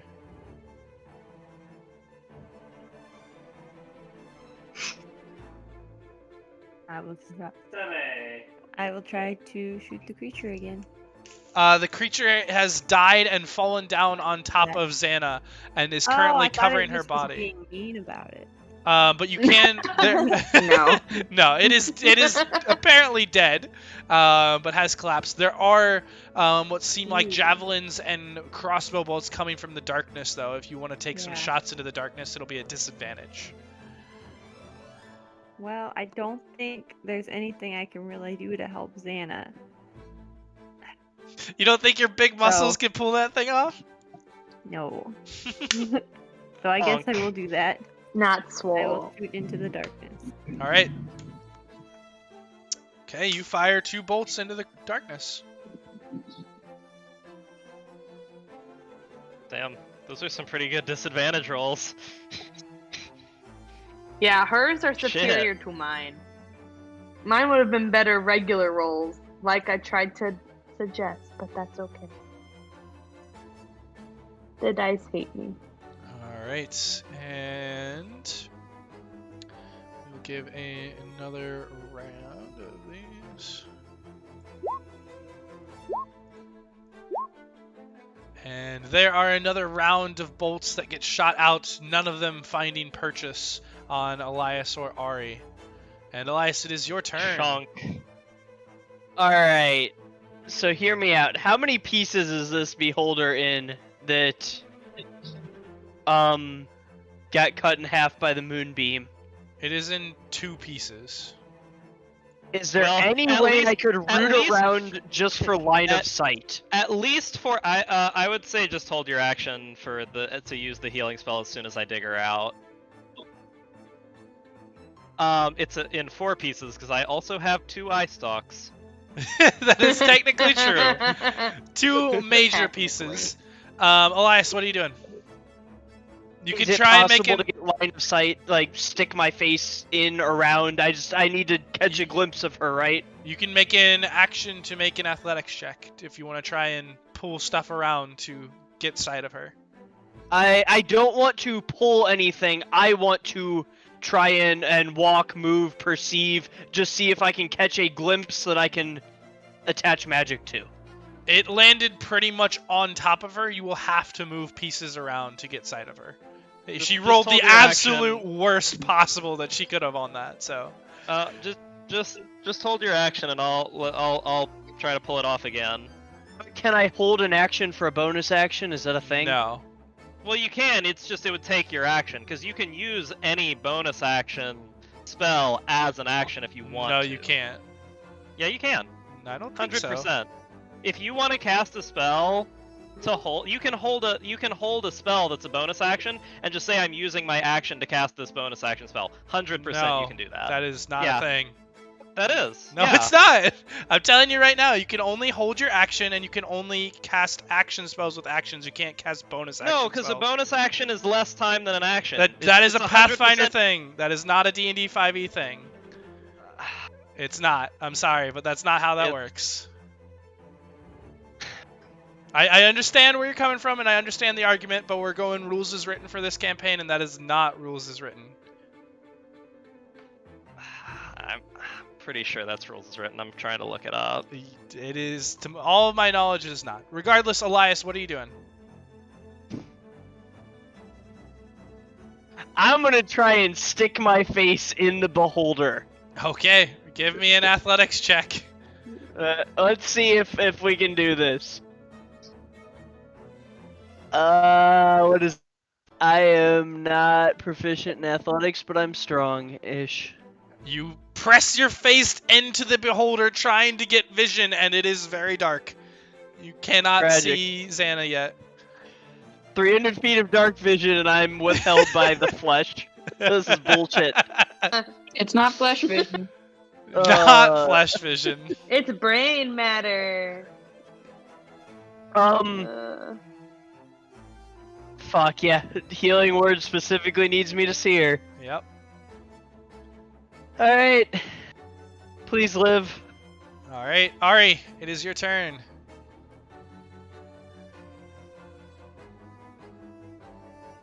Dig. Alright, another athletics check. I'll give you advantage this time since Elias is over there trying to.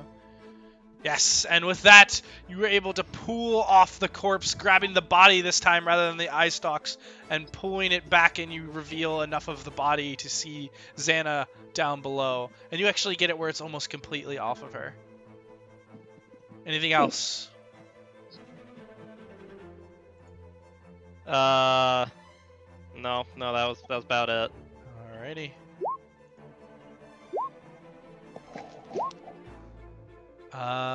Another few javelins rain in from the side of this darkness, and one of them does clip Zella.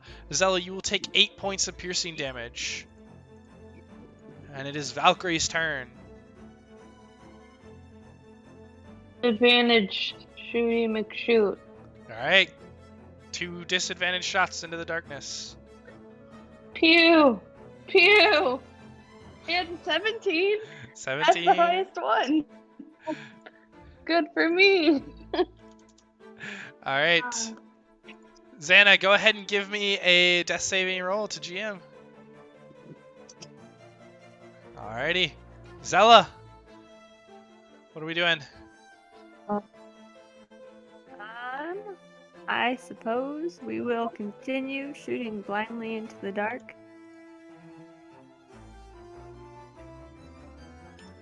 Oh, I forgot to hit the button. I'll finish this one. Alrighty, you fire 2 crossbow bolts into the darkness. And there will be more crossbow bolts that are shot back out in return. And they scatter across the stone, mostly hitting nothing, but one of them does clip Ari for 3 points, reduced to 1. Elias, it is your turn, and you can see Xana's body. Well, I bonus action to heal it, first of all. So As you heal over the kind of just degradation of her muscles and kind of pull her heart back to beating again, Xana, you breathe in with life as you get 4 points of healing. Just a bit. I will call out to the warlock who made us blind to drop the fucking darkness. And Well, I was making sure she was living before we did that, so you don't have to tell me. and I will try and shield the druid as best I can. Is it possible to step over her, or position myself somewhere between the bolts and her with this dead beholder? She's prone, dead beholder cover. Yeah, you kind of basically climb. whatever I can do to be in the way. Yeah, you kind of climb over the beholder and kind of step down on it, kind of plant your shield there. And for the most part, you're in between her. It'd be pretty difficult for arrows or javelins to get around it. Perfect. All right, Ari. Is the darkness gone? Valcrie, did you want to drop it? You can drop it as a free action if you want, whenever. As soon as Xana was up. Like, I was kind of just holding it for her to live and not be smothered. Alrighty. And So, Zella, are she's you up, also darkness dropping is your gone. spikes, or are you keeping those up?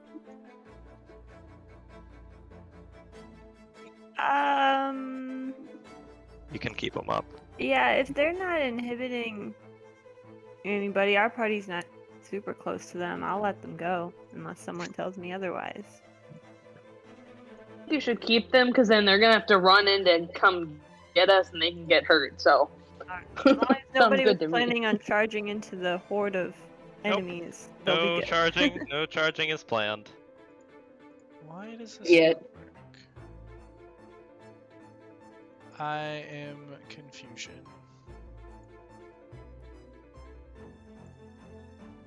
Okay, there we go. Well, be less confusion.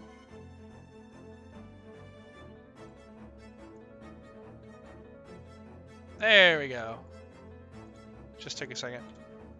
Actually, I'll leave that up to show where the spikes are. The spiky. Okay. Yeah. And Ari, you see that the darkness does drop as that portal closes up and with a large sucking sound as everything wraps back in. And you can still see this, or you still know that the spikes are there on the floor. Yeah. So Moonbeam gives light, right? I think so. Okay. So could I be able to see as I move it up to 60 feet with my bonus action to wherever those fucking javelins were coming from? Shine, silvery beam of pale light. You get how much? 60 feet. 60 feet. So it Oh started- yeah. Yeah. It started here. Dynamic no, light, yeah, it started low here. Light of 5 feet. It gives off a very small amount of light. Yeah. Yeah. Yeah. Yeah. Yeah. Okay, I still can't see that. Where were the javelins coming from? Hold on. They were coming from the darkness somewhere. Here, let's change Okay. that to this. Can you see now? Well, it's more the angle. Ah, gotcha. Yeah, it is. I'll use It's a 5 difficult feet angle. of my movement. Haha, I can't see now. Fuck that guy. Alrighty. Wait, fuck those guys. Yeah. Okay, Go that's ahead and give me that it moving. damage. That's okay. And this does only affect one of them on the initial damage, but that's okay. They will get it at the start of their turn. And it is the start of their turn now. And so you watch as one of them just begins to collapse and burn. Was there anything else that you wanted to do? Yeah, I would like to take the dodge action. Because they are far away. That's all my ranged ability. Sure. That is all. Trying to move this around. There we go. You crashed me. Well, tough luck. It happens. Sag. At the start of their turn, you do see as one of them just burns away from the radiant flame, and 2 more will take that damage.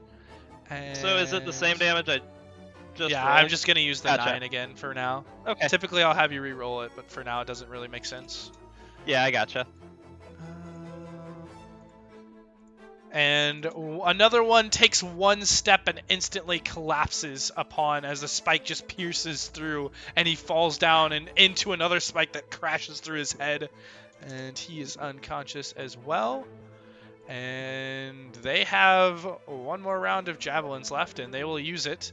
One of them can see Ari, and one of them will take a step down to see Zella. And go ahead and give those as flat. And both of those will miss wildly as they try and step around, but still unsure of where these spikes are, not able to see them. They just launch their javelins out, and then they fall short.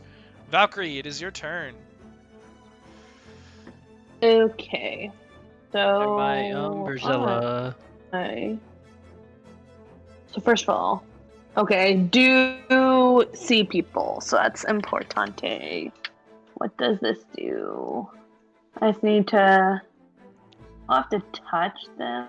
That's gross.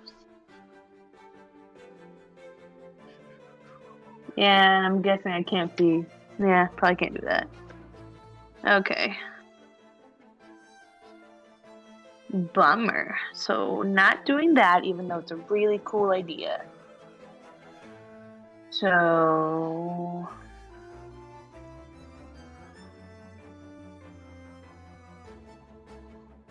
I'm gonna try this one. What does this one do? Sure. I think. That's a range.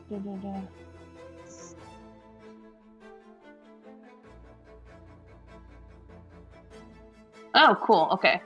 Yeah, so I can see one of those bugbears. Can I try to cast Crown of Madness? Certainly. And that is a See wisdom. this one.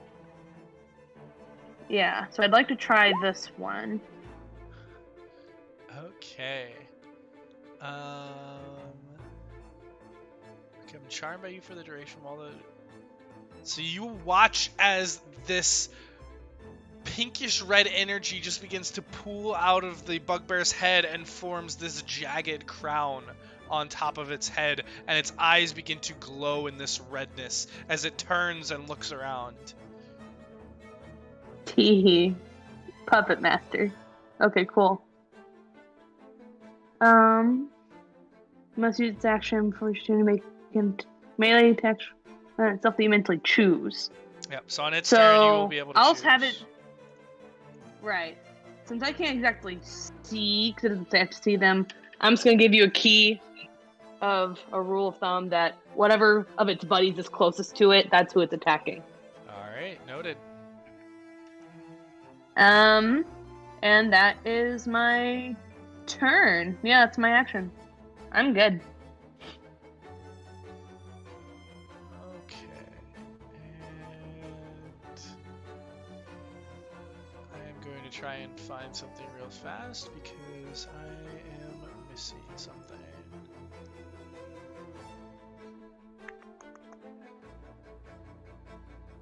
Yeah, that'll work for now.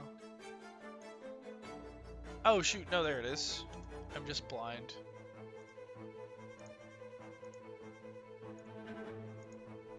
Blinded by the light. Revved up like a douche. Yeah, there it is. Cool. And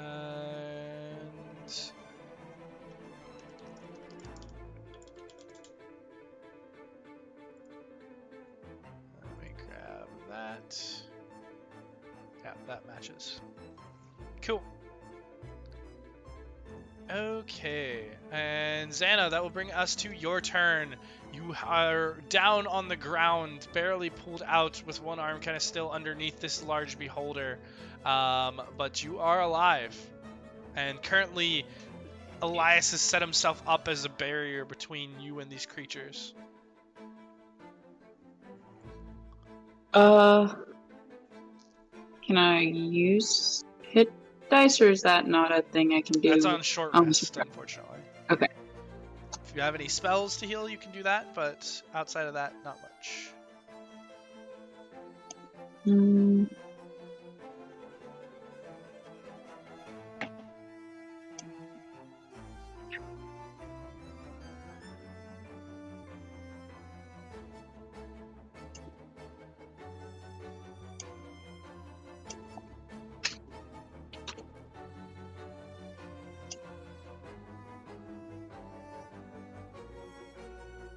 Is there anything that you would like to do?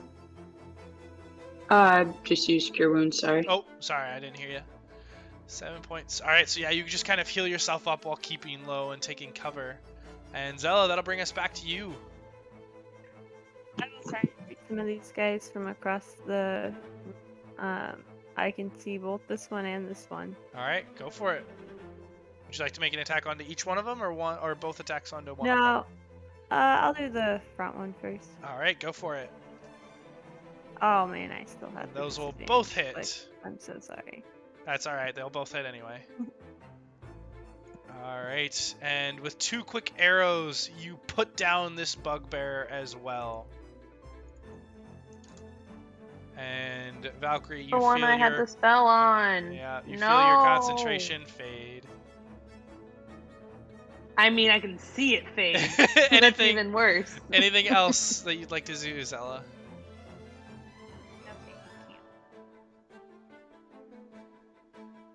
Valkyrie grumbles Sorry. unhappily. Rage. That was gonna be some freebie damage, man. I was so excited. It's okay. It happens. Fortunately, that doesn't use a spell slot. That's just a once per long rest sort of thing. So it's fine. And there are going to be some more crossbow bolts that they attempt to fire. Okay. And that will be 1 hit onto Ari and 1 hit onto Zella.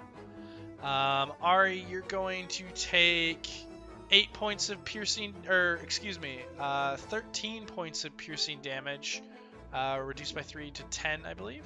And then Zella, you're going to take 7 points of piercing damage as these bolts, now no longer hampered by the darkness, to No, fire. they had no. I took the dodge action. So did you roll that with disadvantage? Oh, I did not. That one will miss you then. Thank you for Hell reminding yeah. me. The one on Zella still hits though. And Hell that's why yeah, we, brother. That's why we always use our action. And Zella, roll me 2 Constitution saving throws, because I forgot to do this before. Just DC 10. Alright, yeah, your spike growth is still up. And Elias, that'll bring us to you. Alright, with her up, I am free to maneuver about and try and get vision on these little fuckers. Oh, got vision. Doesn't take much. Perfect. DC 15 dex save, please. Which one? That boy. Alrighty. That is a failure. Roll me damage. Son of a bitch, Sammy, I totally forgot your pasta. What? I was very confused there for a second. But that does hit, and you see it burn around this armored humanoid who gives out a kind of scream and yelp as he looks down from his crossbow. Ari, it's your turn. Here's your pasta, dear.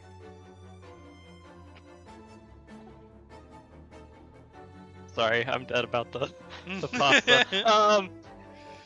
So sorry. Just where's this bitch that's shooting at us? If you can see him, you can see him. If you can't, you can't. Well, if he can shoot me, he has to be able to see me, right? He can see you. You're not sure if you can see him. Aha! Bonus action, move the moonbeam. Fuck that guy. All right, roll me that damage. 18. Oh, let's go. Let's get it. As once more, just this terrifying moonbeam continues to melt, and you watch as his arm shrivels up and burns away, and he is just screaming bloody murder at this point. I just want to point out, when you give flavor to how you cast a spell, the dice reward you, and that's science. Yeah, I'm gonna dodge again. Fuck this guy. Alright. And that will bring us to the bugbear's turn. And he's just going to try and get out of view, as he can't do much else at the moment. As he is unsure of where those spikes are, and he has watched too many people die on them. Valcrie, it is your turn. He might not have been able to see them. I suppose I am resuming Eldritch Blast. Go for it. Which can be normal because I can, quote, see. Yep. Yes? Which one are you hitting? Cool. The one straight ahead. Cool. Go ahead and give me those rolls. He's currently burning under Ari's moonbeam. Well, never mind. The 13 hits? Never mind. Cool. Yeah, and just with a quick Eldritch snipe. Blast, you garbage. With a quick snipe from the first one, you just blast into his head, and it knocks him back. Unfortunately, it does cause a chain reaction as his fingers click onto the heavy crossbow, which launch out and straight at Ari. And Ari, you just managed to get your shield up as that bolt pierces through, and you see the edge of it poking through your shield inches from your face. But the armored individual does die. God bless. Okay. He rolled a double 19. I mean, you can't hide from us forever. That We'll is find you. God bless an absolutely AC of insane. 20 in the dodge action. That is absolutely insane. Alright, Xana. You are still taking cover underneath the remains of this undead beholder. And the sounds of combat are trickling down, but you kind of tap yourself again and heal yourself up another 8. Still taking cover there, or are you getting up? I'm trying to remember how Flameblade works. It's a bonus action. Flameblade is so- a bonus action, but you've already cast a spell. So unfortunately, you can only use a right. cantrip. Okay. Disregard whatever I was thinking. No That's all I can do. worries. Alright, Zella, it is back to you. Can I try and fire at the last of these guys that I can see? Yes, through you this may. portal? Those will both hit. Wow. 14 points. Yeah, just sniping from behind Elias' shield, you just pop over fire, get down, pop over fire, and the first one hits him square in the neck, and he just reaches up a hand, and the other one just hits him in the side, and he is already not looking good. Anything else? No, that's satisfactory. Seems satisfactory enough. Alright, it will be his turn. He will try and balance and fire at disadvantage. But it's already at disadvantage at the nearest one he can see, which is Ari. And once again, Ari, this just glances off the side of one of your pauldrons, just arcing behind you and does not hit. And Elias, it is your turn. I'll force a dex save on the one that just shot at him. Alright. DC 15. That's another fail. I'm rolling so low on those dex saves. Go ahead and roll me damage.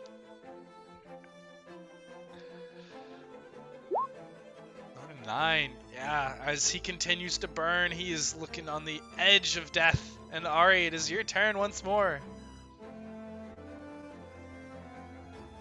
We scooch to try to find him. That's enough. You hear a scream. Roll me damage. This is the best bonus action ever. I love Moonbeam. It's such a good spell. Especially when Well. bonus. Yeah, there is active screaming. There's active screaming. Yep, we'll dodge again. Having a great time not dying. Alright. Really surprised at how not dead I am given how this encounter started. And you briefly glimpse the bugbear as he dodges around the corner to try and get out of sight and down below while avoiding the moonbeam. And that is his turn. Valcrie.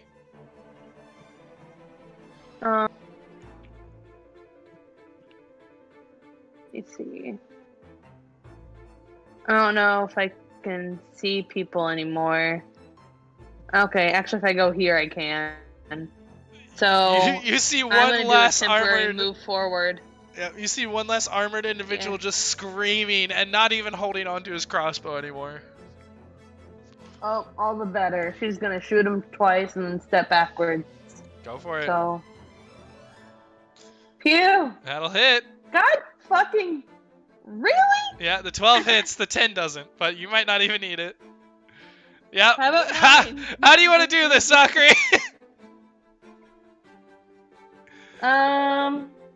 He is Since he's just. screaming, I Yeah. kind of want to just go. I just want it to go straight into his mouth, and he like swallows it, and he explodes.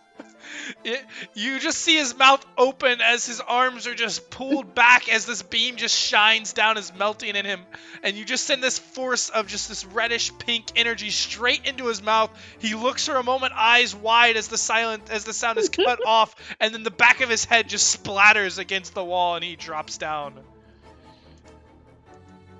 Perfect.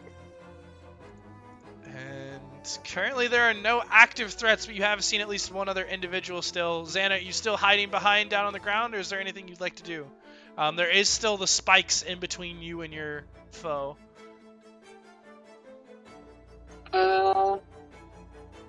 Let's see. So level 2. Wait.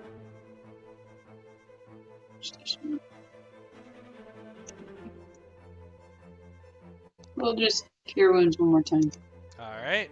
Make sure you're keeping track of those spell slots. Yep, You heal that's another what I was- 7. And Zella.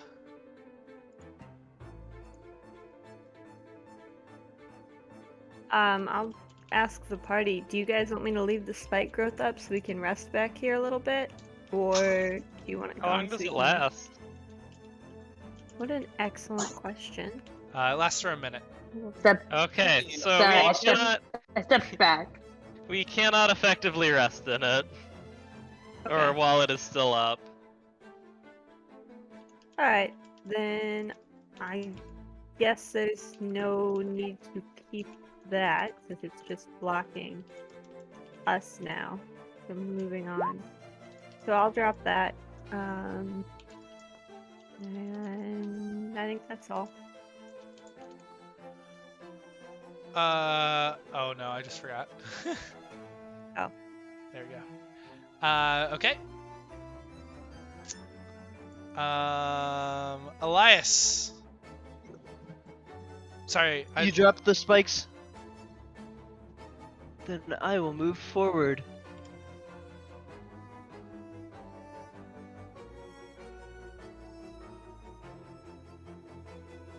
I don't have a glimpse yet. You saw him go downwards. Oh, I'm sorry. Then yeah, I wouldn't have wasted movement trying to get a bad angle. None of those are him. Let's see how far I've moved yet. Got one more square.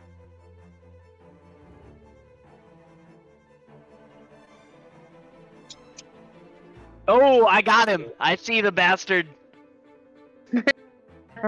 Let's have him actually here. I know I have this spell. Let me post this. That's what I'm doing. And I'm gonna pull him back in sight. He's in range. Okay, So- go ahead and make an attack roll. A melee Do spell it. attack. That is my spell attack bonus on a d20, right? Yes. Tragic.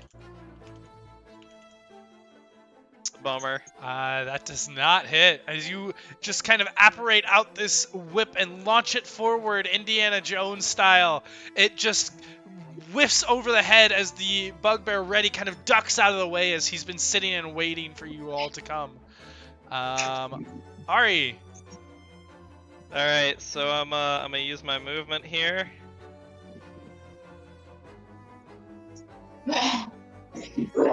And bugbear was what, down this way? Yep. And you know what? I'm gonna use dash to wait. What the fuck? First, hold on 1 second.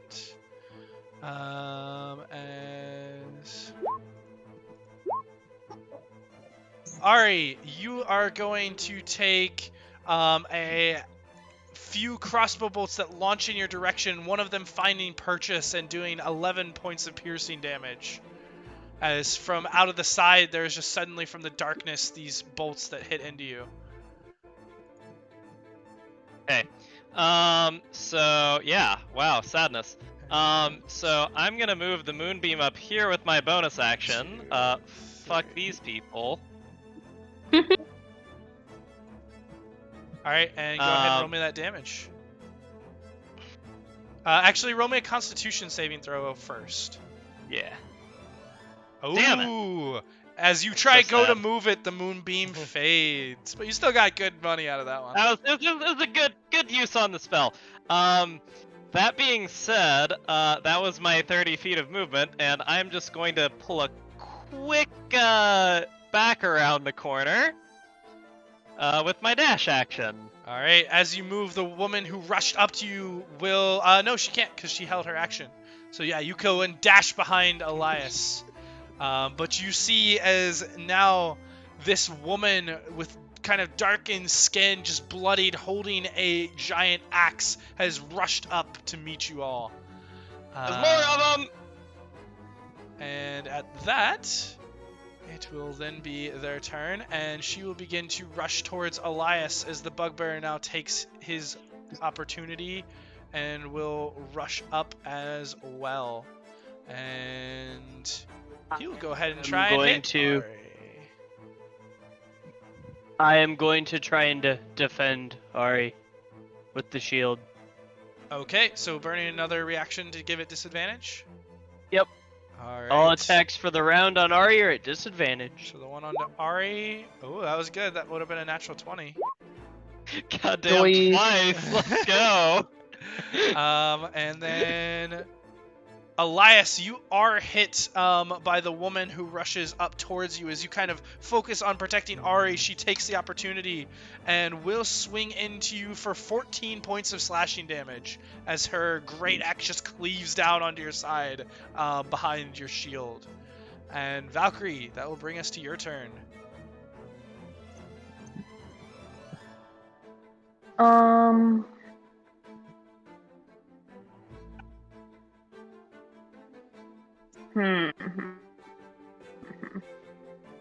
Still have a spell. And we got just these two that are in front of us that we can see? Yep. Okay. I will begrudgingly say I'm gonna try 2 more Eldritch Blasts. And if that doesn't work, then I'm gonna get really pissed and try something else next time. But we're gonna start with 2 more. I'll start with the bugbear. Go for it. Just because they're a pain in the ass. Plus they have the lower, or they have a low AC. Neither of so those with my will rolls, hit. I need the help. Unfortunately, Cool. both of those So blasts how go about- wide. No, they do not hit as they blast the stone. They don't. Nope. For the Bugbears bugbear? have a little bit higher AC than the other guys. Since when? What was I fighting? I thought No, you they were were fighting. bugbears. You were fighting the thugs. Oh. The thugs have Oh, the really wow. low AC. Oh, well. Moving on. They're not worthy of my starlight, so.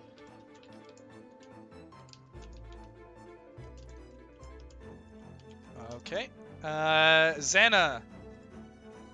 It's your turn. You are still prone behind the body of this beholder. I guess I'm gonna stand up if I'm Do still you prone. have, All right. do you that is have any half your more movement. wild shapes? Do. I have one. We might be needing those. Do you? No. Yeah. You've only used the wolf once. Yep. Yeah. So yeah, that's a bonus action to shift. So stand up and shift. All right. You shift back into your dire wolf form, and you have used half your movement, so you'll have 20 feet left if you would like to move. We're gonna stay here one more time, and then I will Alrighty. move. Sounds good. Zella, it's back to you. I will move down a little bit and fire at the bugbear. Go for it. And both of those also miss as you fire off this bugbear, just dodging and weaving erratically as he swings towards Lucky Ari. bugbear. He is the only one to survive, so he's a little bit wilier than the others. And then that will bring us to the thug's turn, who will begin to move down. And all still with their crossbows at the ready, now launching off at the foes that are hampered by enemies. Oh, and those are all terrible. Only one of them will connect. And so, Ari, you will get hit for 6 points of piercing damage.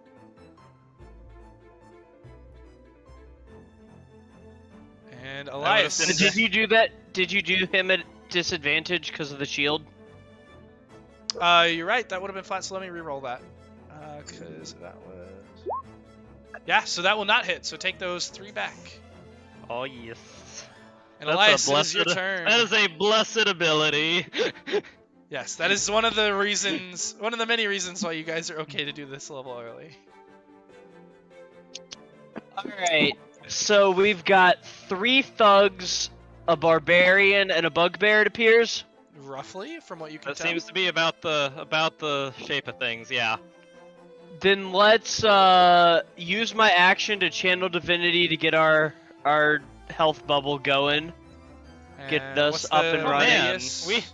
we haven't even been using that. We're not even at a fraction of our final power. What's the radius of that, Mm. Elias? I think it's 30. I'm trying to pop it open and share it for you.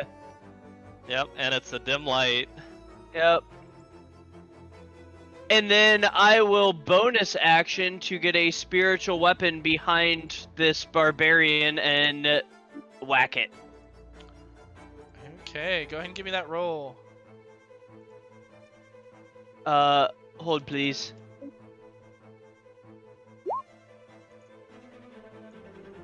There's the weapon. 11 does not hit. Unless she was reckless. Did she reckless to hit us? No, she did not hit you yet. She did hit me. She did hit you. She didn't hit you recklessly yet. Got it. Okay. Then yeah, I She didn't I hit me. missed. She did hit me. All right, Ari, it is your turn. Remember, guys, when you end your turn, you get the temp HP bubble if you're in my bubble. Yep. Well, when in doubt, we whack whack. Go for it. Wow. This A 2 and a bugbear. 3. This That is bugbear will not die as he continues to delightful. dodge. And go ahead I- and take your temp HP as he's gonna swing back at you. I will. What? Was there more that you want It's to do? still my turn. Yeah. I forget that he's you have a doing. bonus action. I'm trying to speed things up, man. All right, that's fair. Yeah. All right, I tried to shove him. It didn't work very well, but who knows? He could roll worse.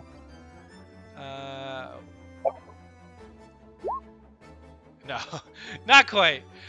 You do kind of move up and try and shove him, and he just dodges out of the way and swings down with his Morning Star. But once again, you're able to get your armor in the way and absorb the blow.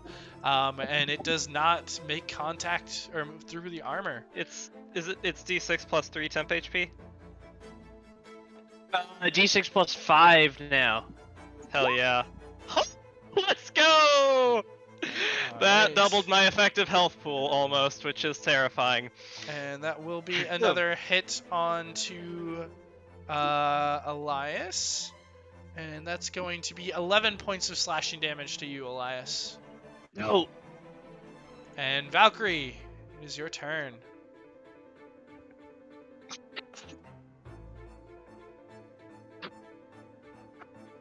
Fuck, it's that either way. Okay. Well, I will begin by stepping on the dead carcass here, so I can kind of see where people are and be in this bubble. And I feel like mind spiking the barbarian. So we're gonna mind spike. Alright, go for it. And therefore I'll have to use the 3rd level spell. They need a wisdom save, and I will provide you with a 4d8 roll. With 48. Yeah. Yeah, 4d8 psychic because it has to be a 3rd level. And it's a 2nd level spell. But I have to do it as a 3rd. Alright. Whack. So therefore that is my 2nd spell, and I'm hurting their head. Yeah, and you see as this just beam of energy goes through their own head and pops out the other side, and you can see them almost react as if they had been shot, as they seem to take the full effect of this, and you know their location. Awesome. And then what was that? What was the tempo? It was the 1d6 plus 4? 5. Is that the 5? 1d6 Yes. plus 5. Nice. 9. Cool. Big numbers. And Xana, that brings us to you. Okay. I guess I will move down here and try to do the chompy on the bugbear thing. Yep, if you move down this way, you should be able to get there. Okay. Yep, that will work. Go ahead and give me that attack roll at advantage. Will that hit, or do I need to roll again? Go ahead and roll again. That does not hit. That one will just barely hit. Go ahead and roll me damage.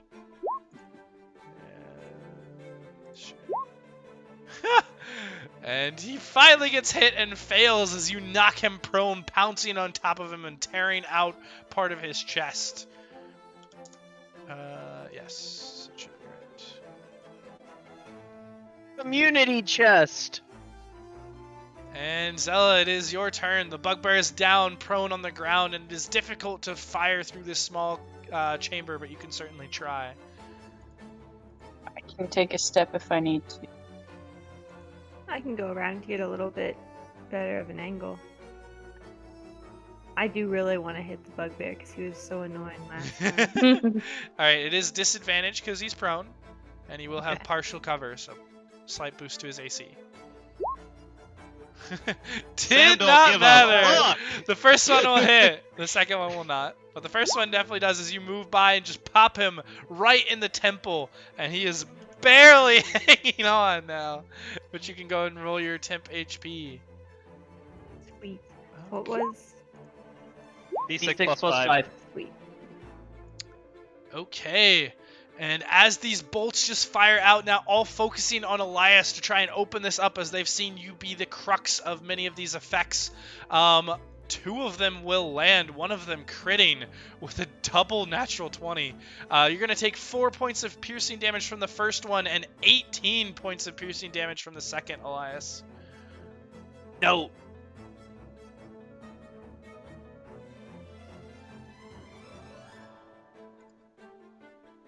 I've screwed this up. Alright. And it is your turn, Elias. Alright, let's go ahead and, panic. For 1d8. No, let's do something useful actually. How about we shillelagh first? No, I still have a shillelagh running, don't I? Yes, you should. Then I will booming blade and bonus action spirit flail. Go for it. Give me 2 attack rolls. Oh. You weakly, as you were hit by these arrows, try to swing out, but you were just kind of back on your back foot. But you kind of pull the magic, and the magic is still strong, and it will hit. Go and roll me damage. 11. Very nice. And I will end my turn and pray that my bonus HP will hold me. Alright. Go ahead and roll that for me. And Ari, it is your turn. Oh, not lucky. There is a prone bugbear right in front of you. Who has a crossbow bolt sticking out of his temple. Okay, I'm gonna poke him. And he's prone. Inshallah, I will hit. Does a 25 hit? Yes. All right. Is he dead? You move up and just cut off his head before passing him by.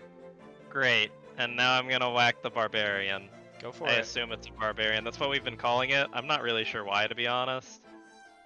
Because she has a great axe, I guess.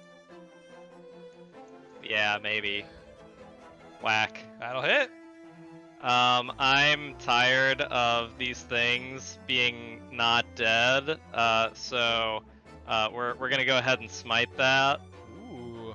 That'll be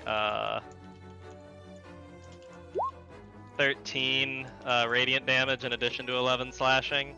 Very nice. And as you strike down with this flaming sword, just carving in, you see a deep gash cut into her side and begin to burn. But she still hangs on. And she is still alive. And then I would like to bonus action.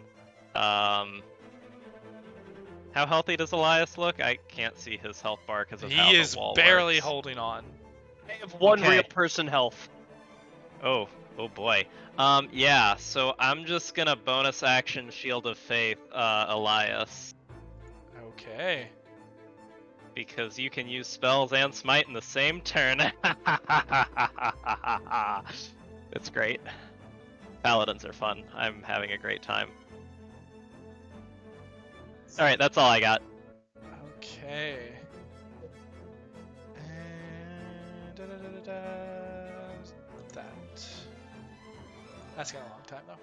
I'm just gonna mark that. That doesn't need a timer. Cool. Seeing you kind of come up in the weakness of Elias, there is just this rage that fuels the not quite barbarian, but not too far away, and she will. I will use my last shield on myself. On yourself. Well, she is actually in the rage, hitting what she got hit by, rather than what would be the best thing to hit. And Silly thing to do. that is certainly going to hit. And I'm not getting attacked? No, you are not. As her rage took over and her intelligence faded, so she was attacking Ari, and that is going to be 11, 16. Oh, I don't like this math. That is 19 points of slashing damage to you, Ari. Was that one attack or was that over multiple attacks? That was one attack. Okay. And I need a Constitution saving throw. Yeah, 1 second. You said it was 19 damage? Yep, 19. Oh yeah, that makes really easy math. Okay. Oh boy. You take from your temp first? I did. Yes. Nope. Okay, no Shield of Faith on Brother Elias. And Oh. the second attack was going at Elias, which I believe you defended, so it's at disadvantage. Is that correct? Yeah, I used my last shield. All right, but she is reckless at this point, and so now it will just be straight. That is a natural 20. I should really stop rolling this gold die. That will probably knock you down, but let's roll just to be sure. 10. Yeah, that will be 18 points of slashing damage to Brother Elias. Wow. So she rolled really good damage dice on me. She rolled a 19, 18, and then a natural 20. And then, yeah, she's rolled 6 or above on all of her d12s. That's wild. I think my channel divinity goes down if I become unconscious. It does indeed. That does appear to be. It's not looking great, boys. No. Wait, are you incapacitated when you're at 0? Yes. Yes. Then never mind. Yes, it goes down. Yes, you are. Yep, you are.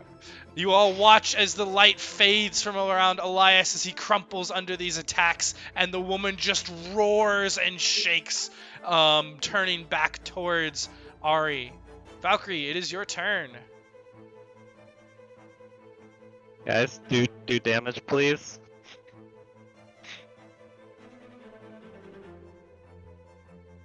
Okay, well, considering we have had multiple fallen, I'm gonna guess we're gonna do a long rest after this. So we're just gonna use all my staff charges and everything. If we So, survive, we're going to do a I'm long going rest. to.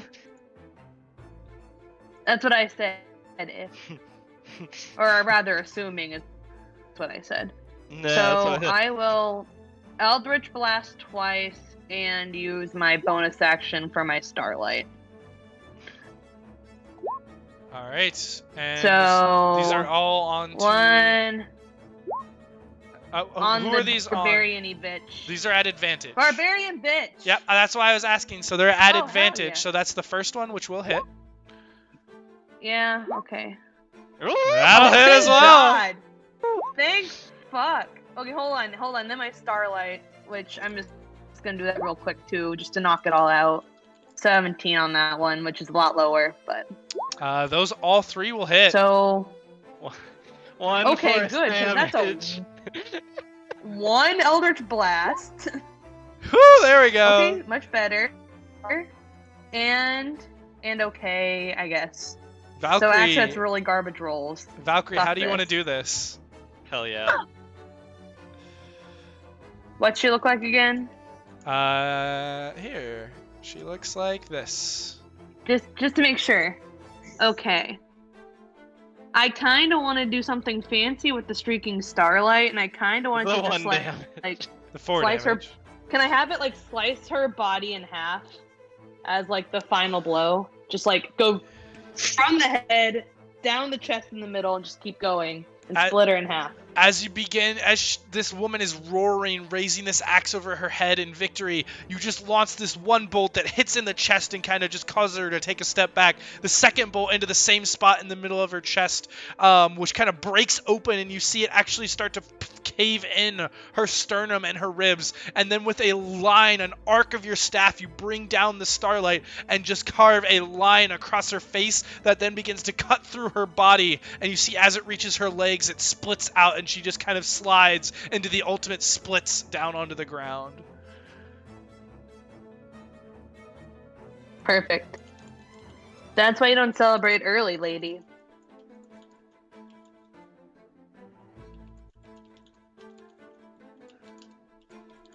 That would be pretty much everything I can do. So. And that will bring us back to Xana. I would also like an X on her body. I'm I want to working see on that it. X on her body, please. Thank you.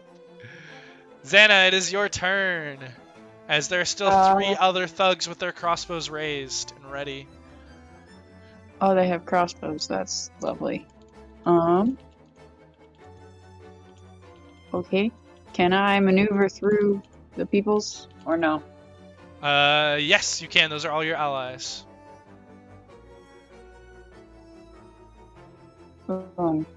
Alright. Attacking the top one? Yeah. Go for it.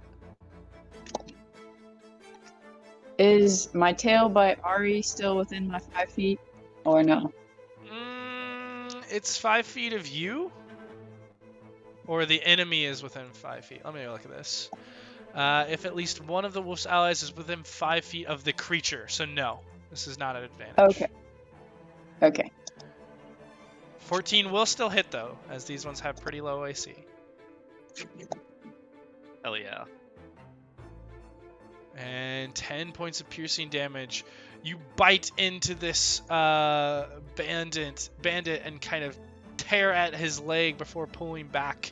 And he is knocked prone from the impact. And we'll take the 10 points. Alright. That'll bring us over to Zella. I will move up a little closer to everyone else and see if I can be helpful at all. Ah, yes. I will try and shoot into these guys back here. Go for it. Which one are you hitting first? Can I do this one? Yep. Perfect. Those will both hit. Whee. And with 2 quick shots, one to each eye, the one in the back just falls down unconscious. That was just about exactly what you needed. Nice. It is their turn, and in reaction to this wolf just charging them, they both drop their crossbows and swing out wildly with their maces. And both of them will connect with the wolf, dealing 6 and 8 bludgeoning damage respectively, as they fight for their life, and the other one will stand up. And Elias, it is your turn. Go ahead and roll me a death saving throw to GM. Alright, Ari. Well, it looks like the wolf's just doing swimmingly. So I'm going to try to stabilize dear brother Elias with a medicine check because I am literally fully out of healing. It did not go well.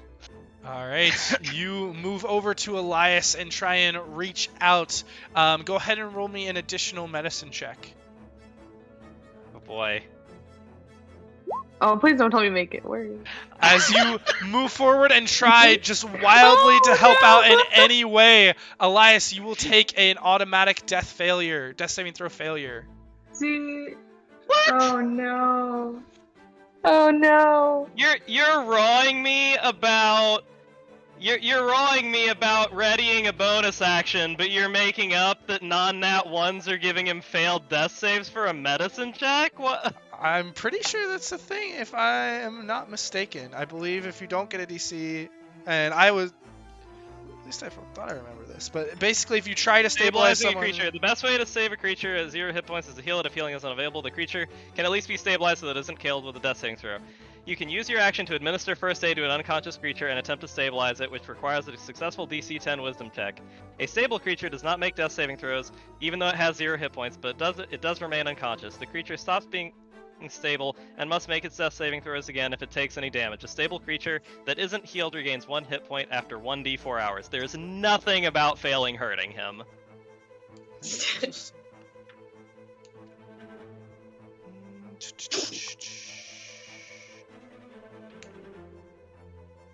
And neither of them were nat ones.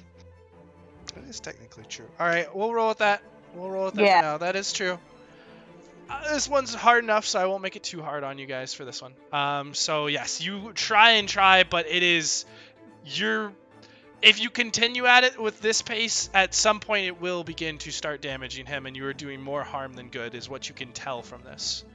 And Valcrie, it is your turn. I'm gonna come a little closer because I think I'm the only one hanging back now.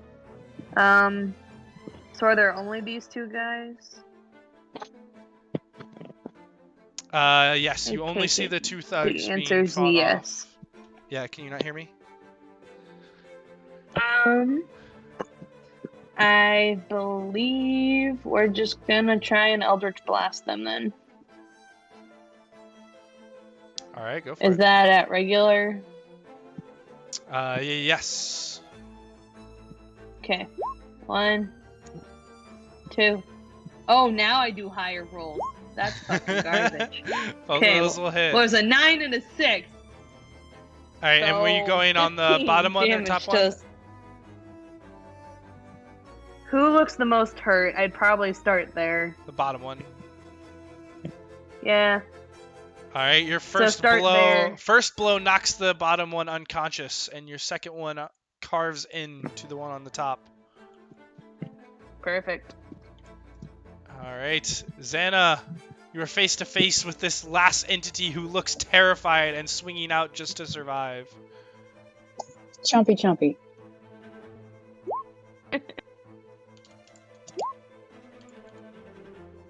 Hey. Alrighty, that will definitely hit. You got that. As you chomp into him, he is still alive and kicking, but let's see if he is able And in his fear and just trying to survive, he is not pressed prone.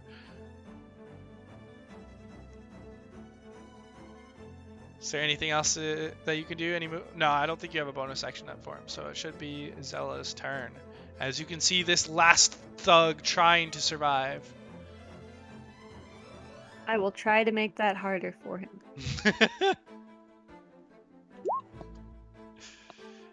Both of those will hit. Come on, Roman. Yeah, and with 2 quick bolts, once again, just felling another of these individuals.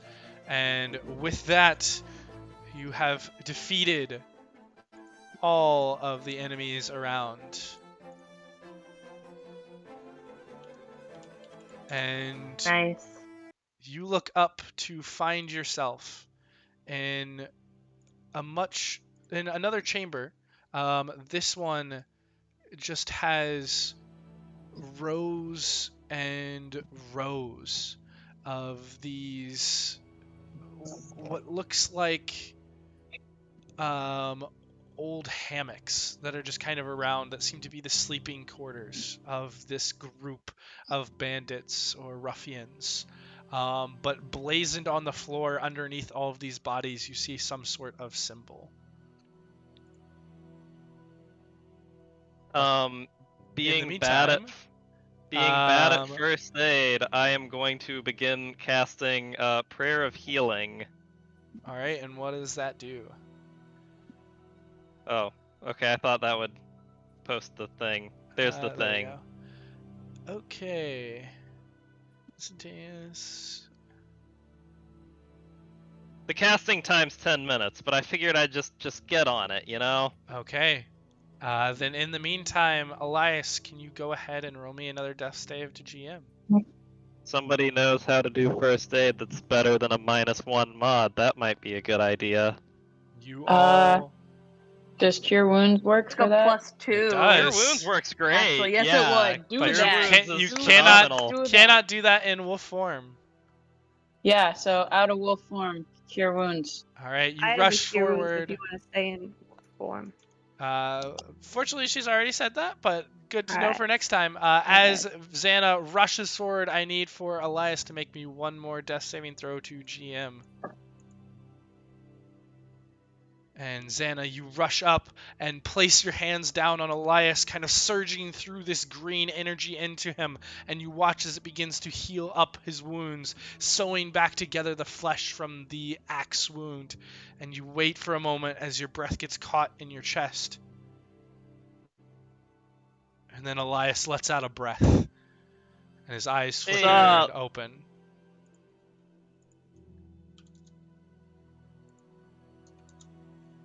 I would also like to cast a spell if that's all right with you guys. Let's Yes, please. We're all thriving. Let's do that. And over the next, I sent that to GM. 1 second. That's all Sorry. Over the next 10 rounds, I will heal myself 2d6 at a time, and then when I'm full, I'll start healing you guys. I mean, when I get done, we all get 17 HP. So. I am at minus 40, so... Yeah, no, I feel ya. I am also down 33 from full, so we can use a lot. Yeah. Go ahead and start rolling your 2d6s. And then once that's done... God damn.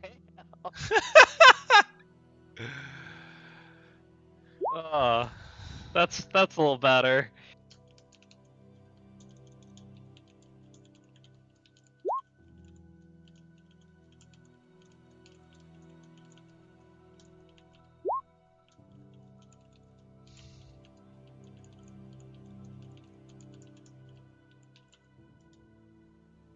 You there?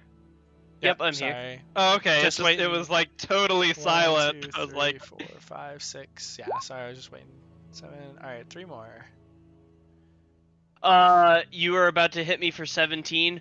that is correct. Then I will give I'm you hitting. that. I'm hitting everybody for 17, which should probably get everyone else pretty much to full. So yeah, if you're gonna be good, go ahead and hit me up. Yep. So that last 6 goes to you. 1, 2, 3, 4, 5, 6. You've got 3 more. Yep. So everybody can take 17. Wait. And you can take 27 before you're 17. Wait. Hold on. What? Why did you roll 66? It should be.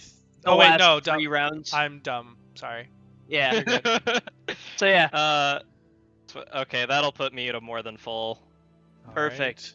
So between the healing of Elias and Ari, you all heal back up to full and find yourself in this makeshift barracks with a dozen dead individuals and 1 large undead beholder zombie. All right. Take some guidance and start investigating to loot the room looter. Okay. I'll help you as well.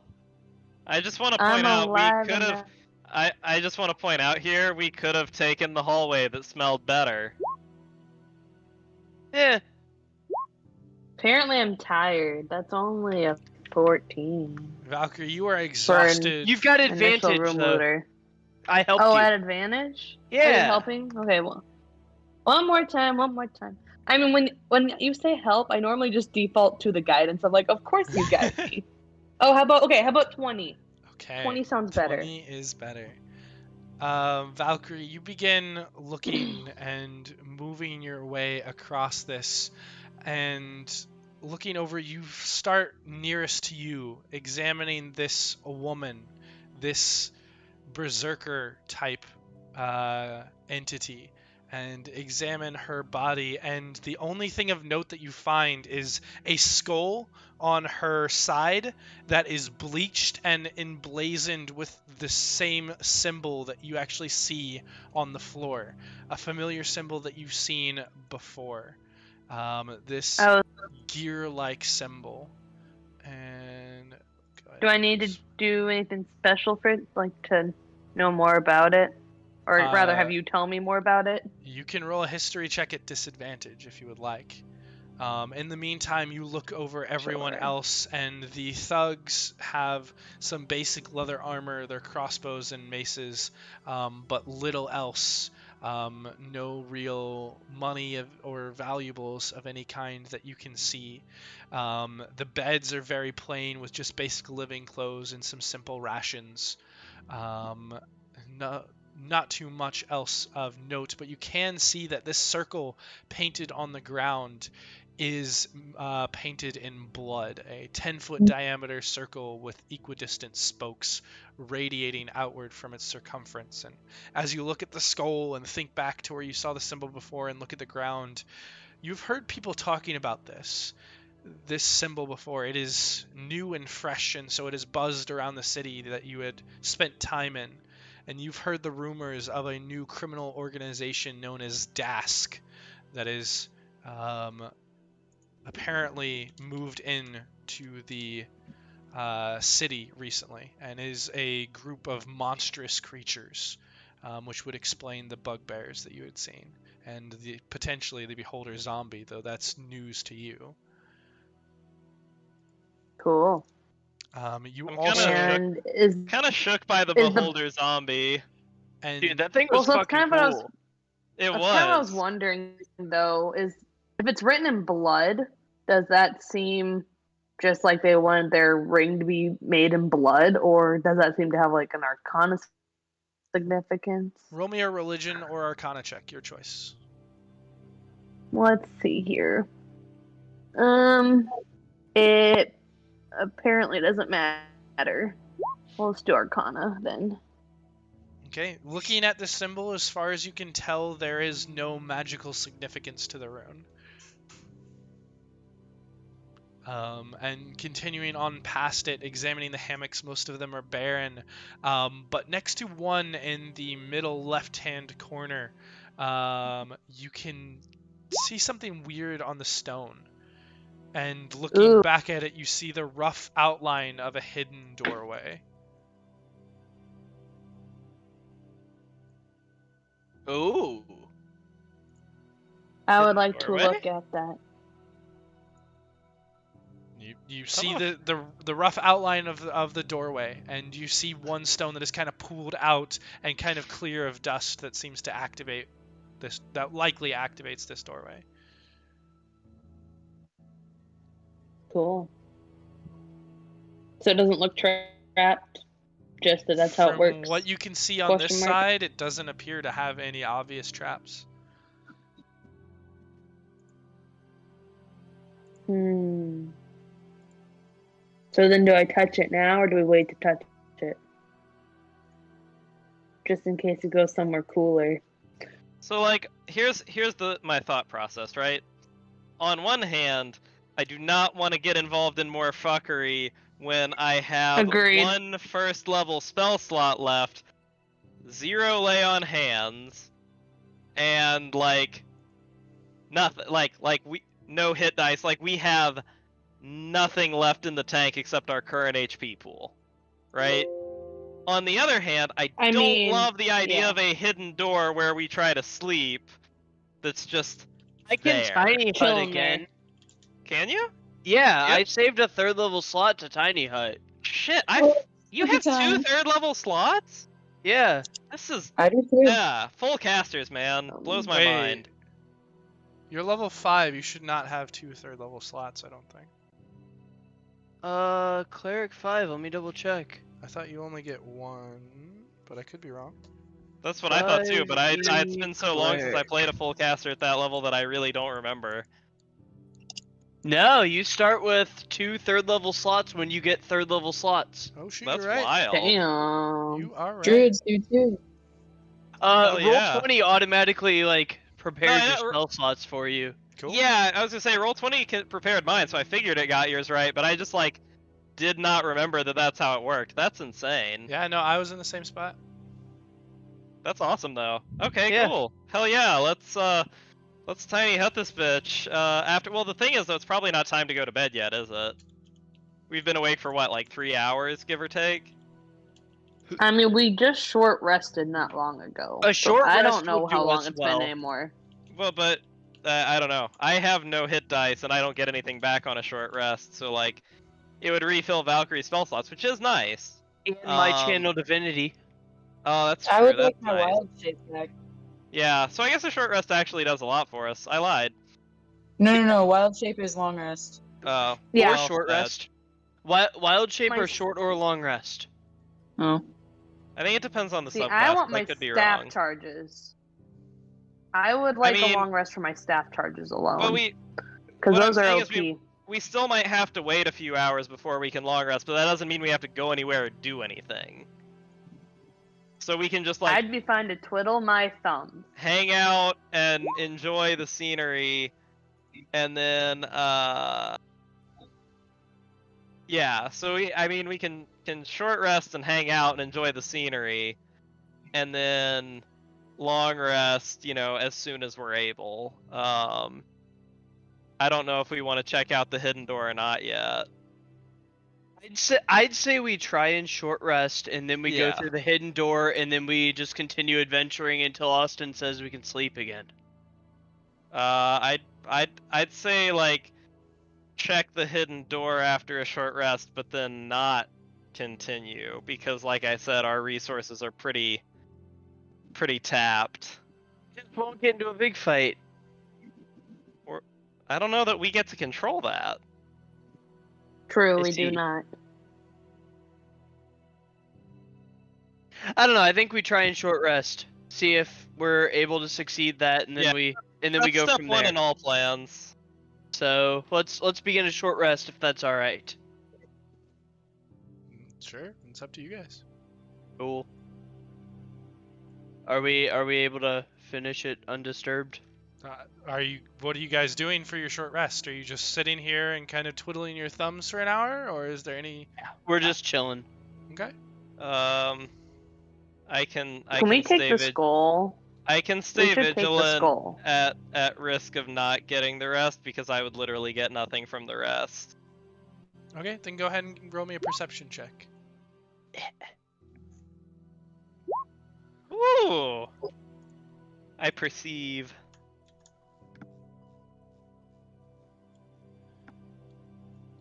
kind of listen and wait for some time.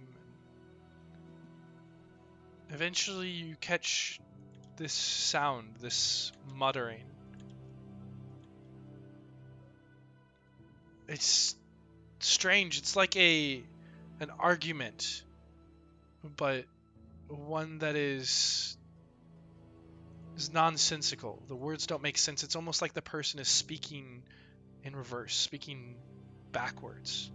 These voices that are soft and gargled. But you can hear them emanating out of the hall as you wait and kind of watch while everyone else is sort of in here. And the smell is bad, but you are able to kind of take your time. And Ari, unfortunately, you can't see very far, but what you can hear is these sounds, these voices that are emanating out from the hall, and they appear to be getting closer. Oh boy. I guess I'll poke Elias and ask if he hears that.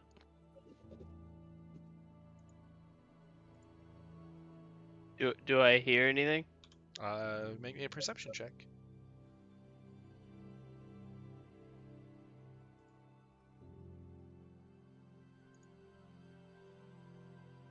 Public, not advantage. Perception. You listen and you don't really hear anything. Nope, I don't hear anything. But Ari is the one keeping watch over by the door. You're kind of doing your best to kind of recharge and go over your spells in your head, trying to recuperate at least something. I'm going to I'm gonna have my sword leaned up like right here to give the light there, and I'm gonna be kind of like peeking around the corner. Yeah, like that. Know what I'm saying? Yeah, go ahead and roll me a perception check. With a javelin, holding my action to yeet. Alright, you do your best and kind of watching through the darkness. The light extends a little bit around the corner, but it's still difficult to see as the bright light only goes about 15 feet. And you wait and watch and kind of look around, and you can hear those voices. They're getting louder. They're almost on top of you. The noise is getting strange, and then it suddenly starts to go quiet. And you perk up and look around and wait, listen. There's no sound.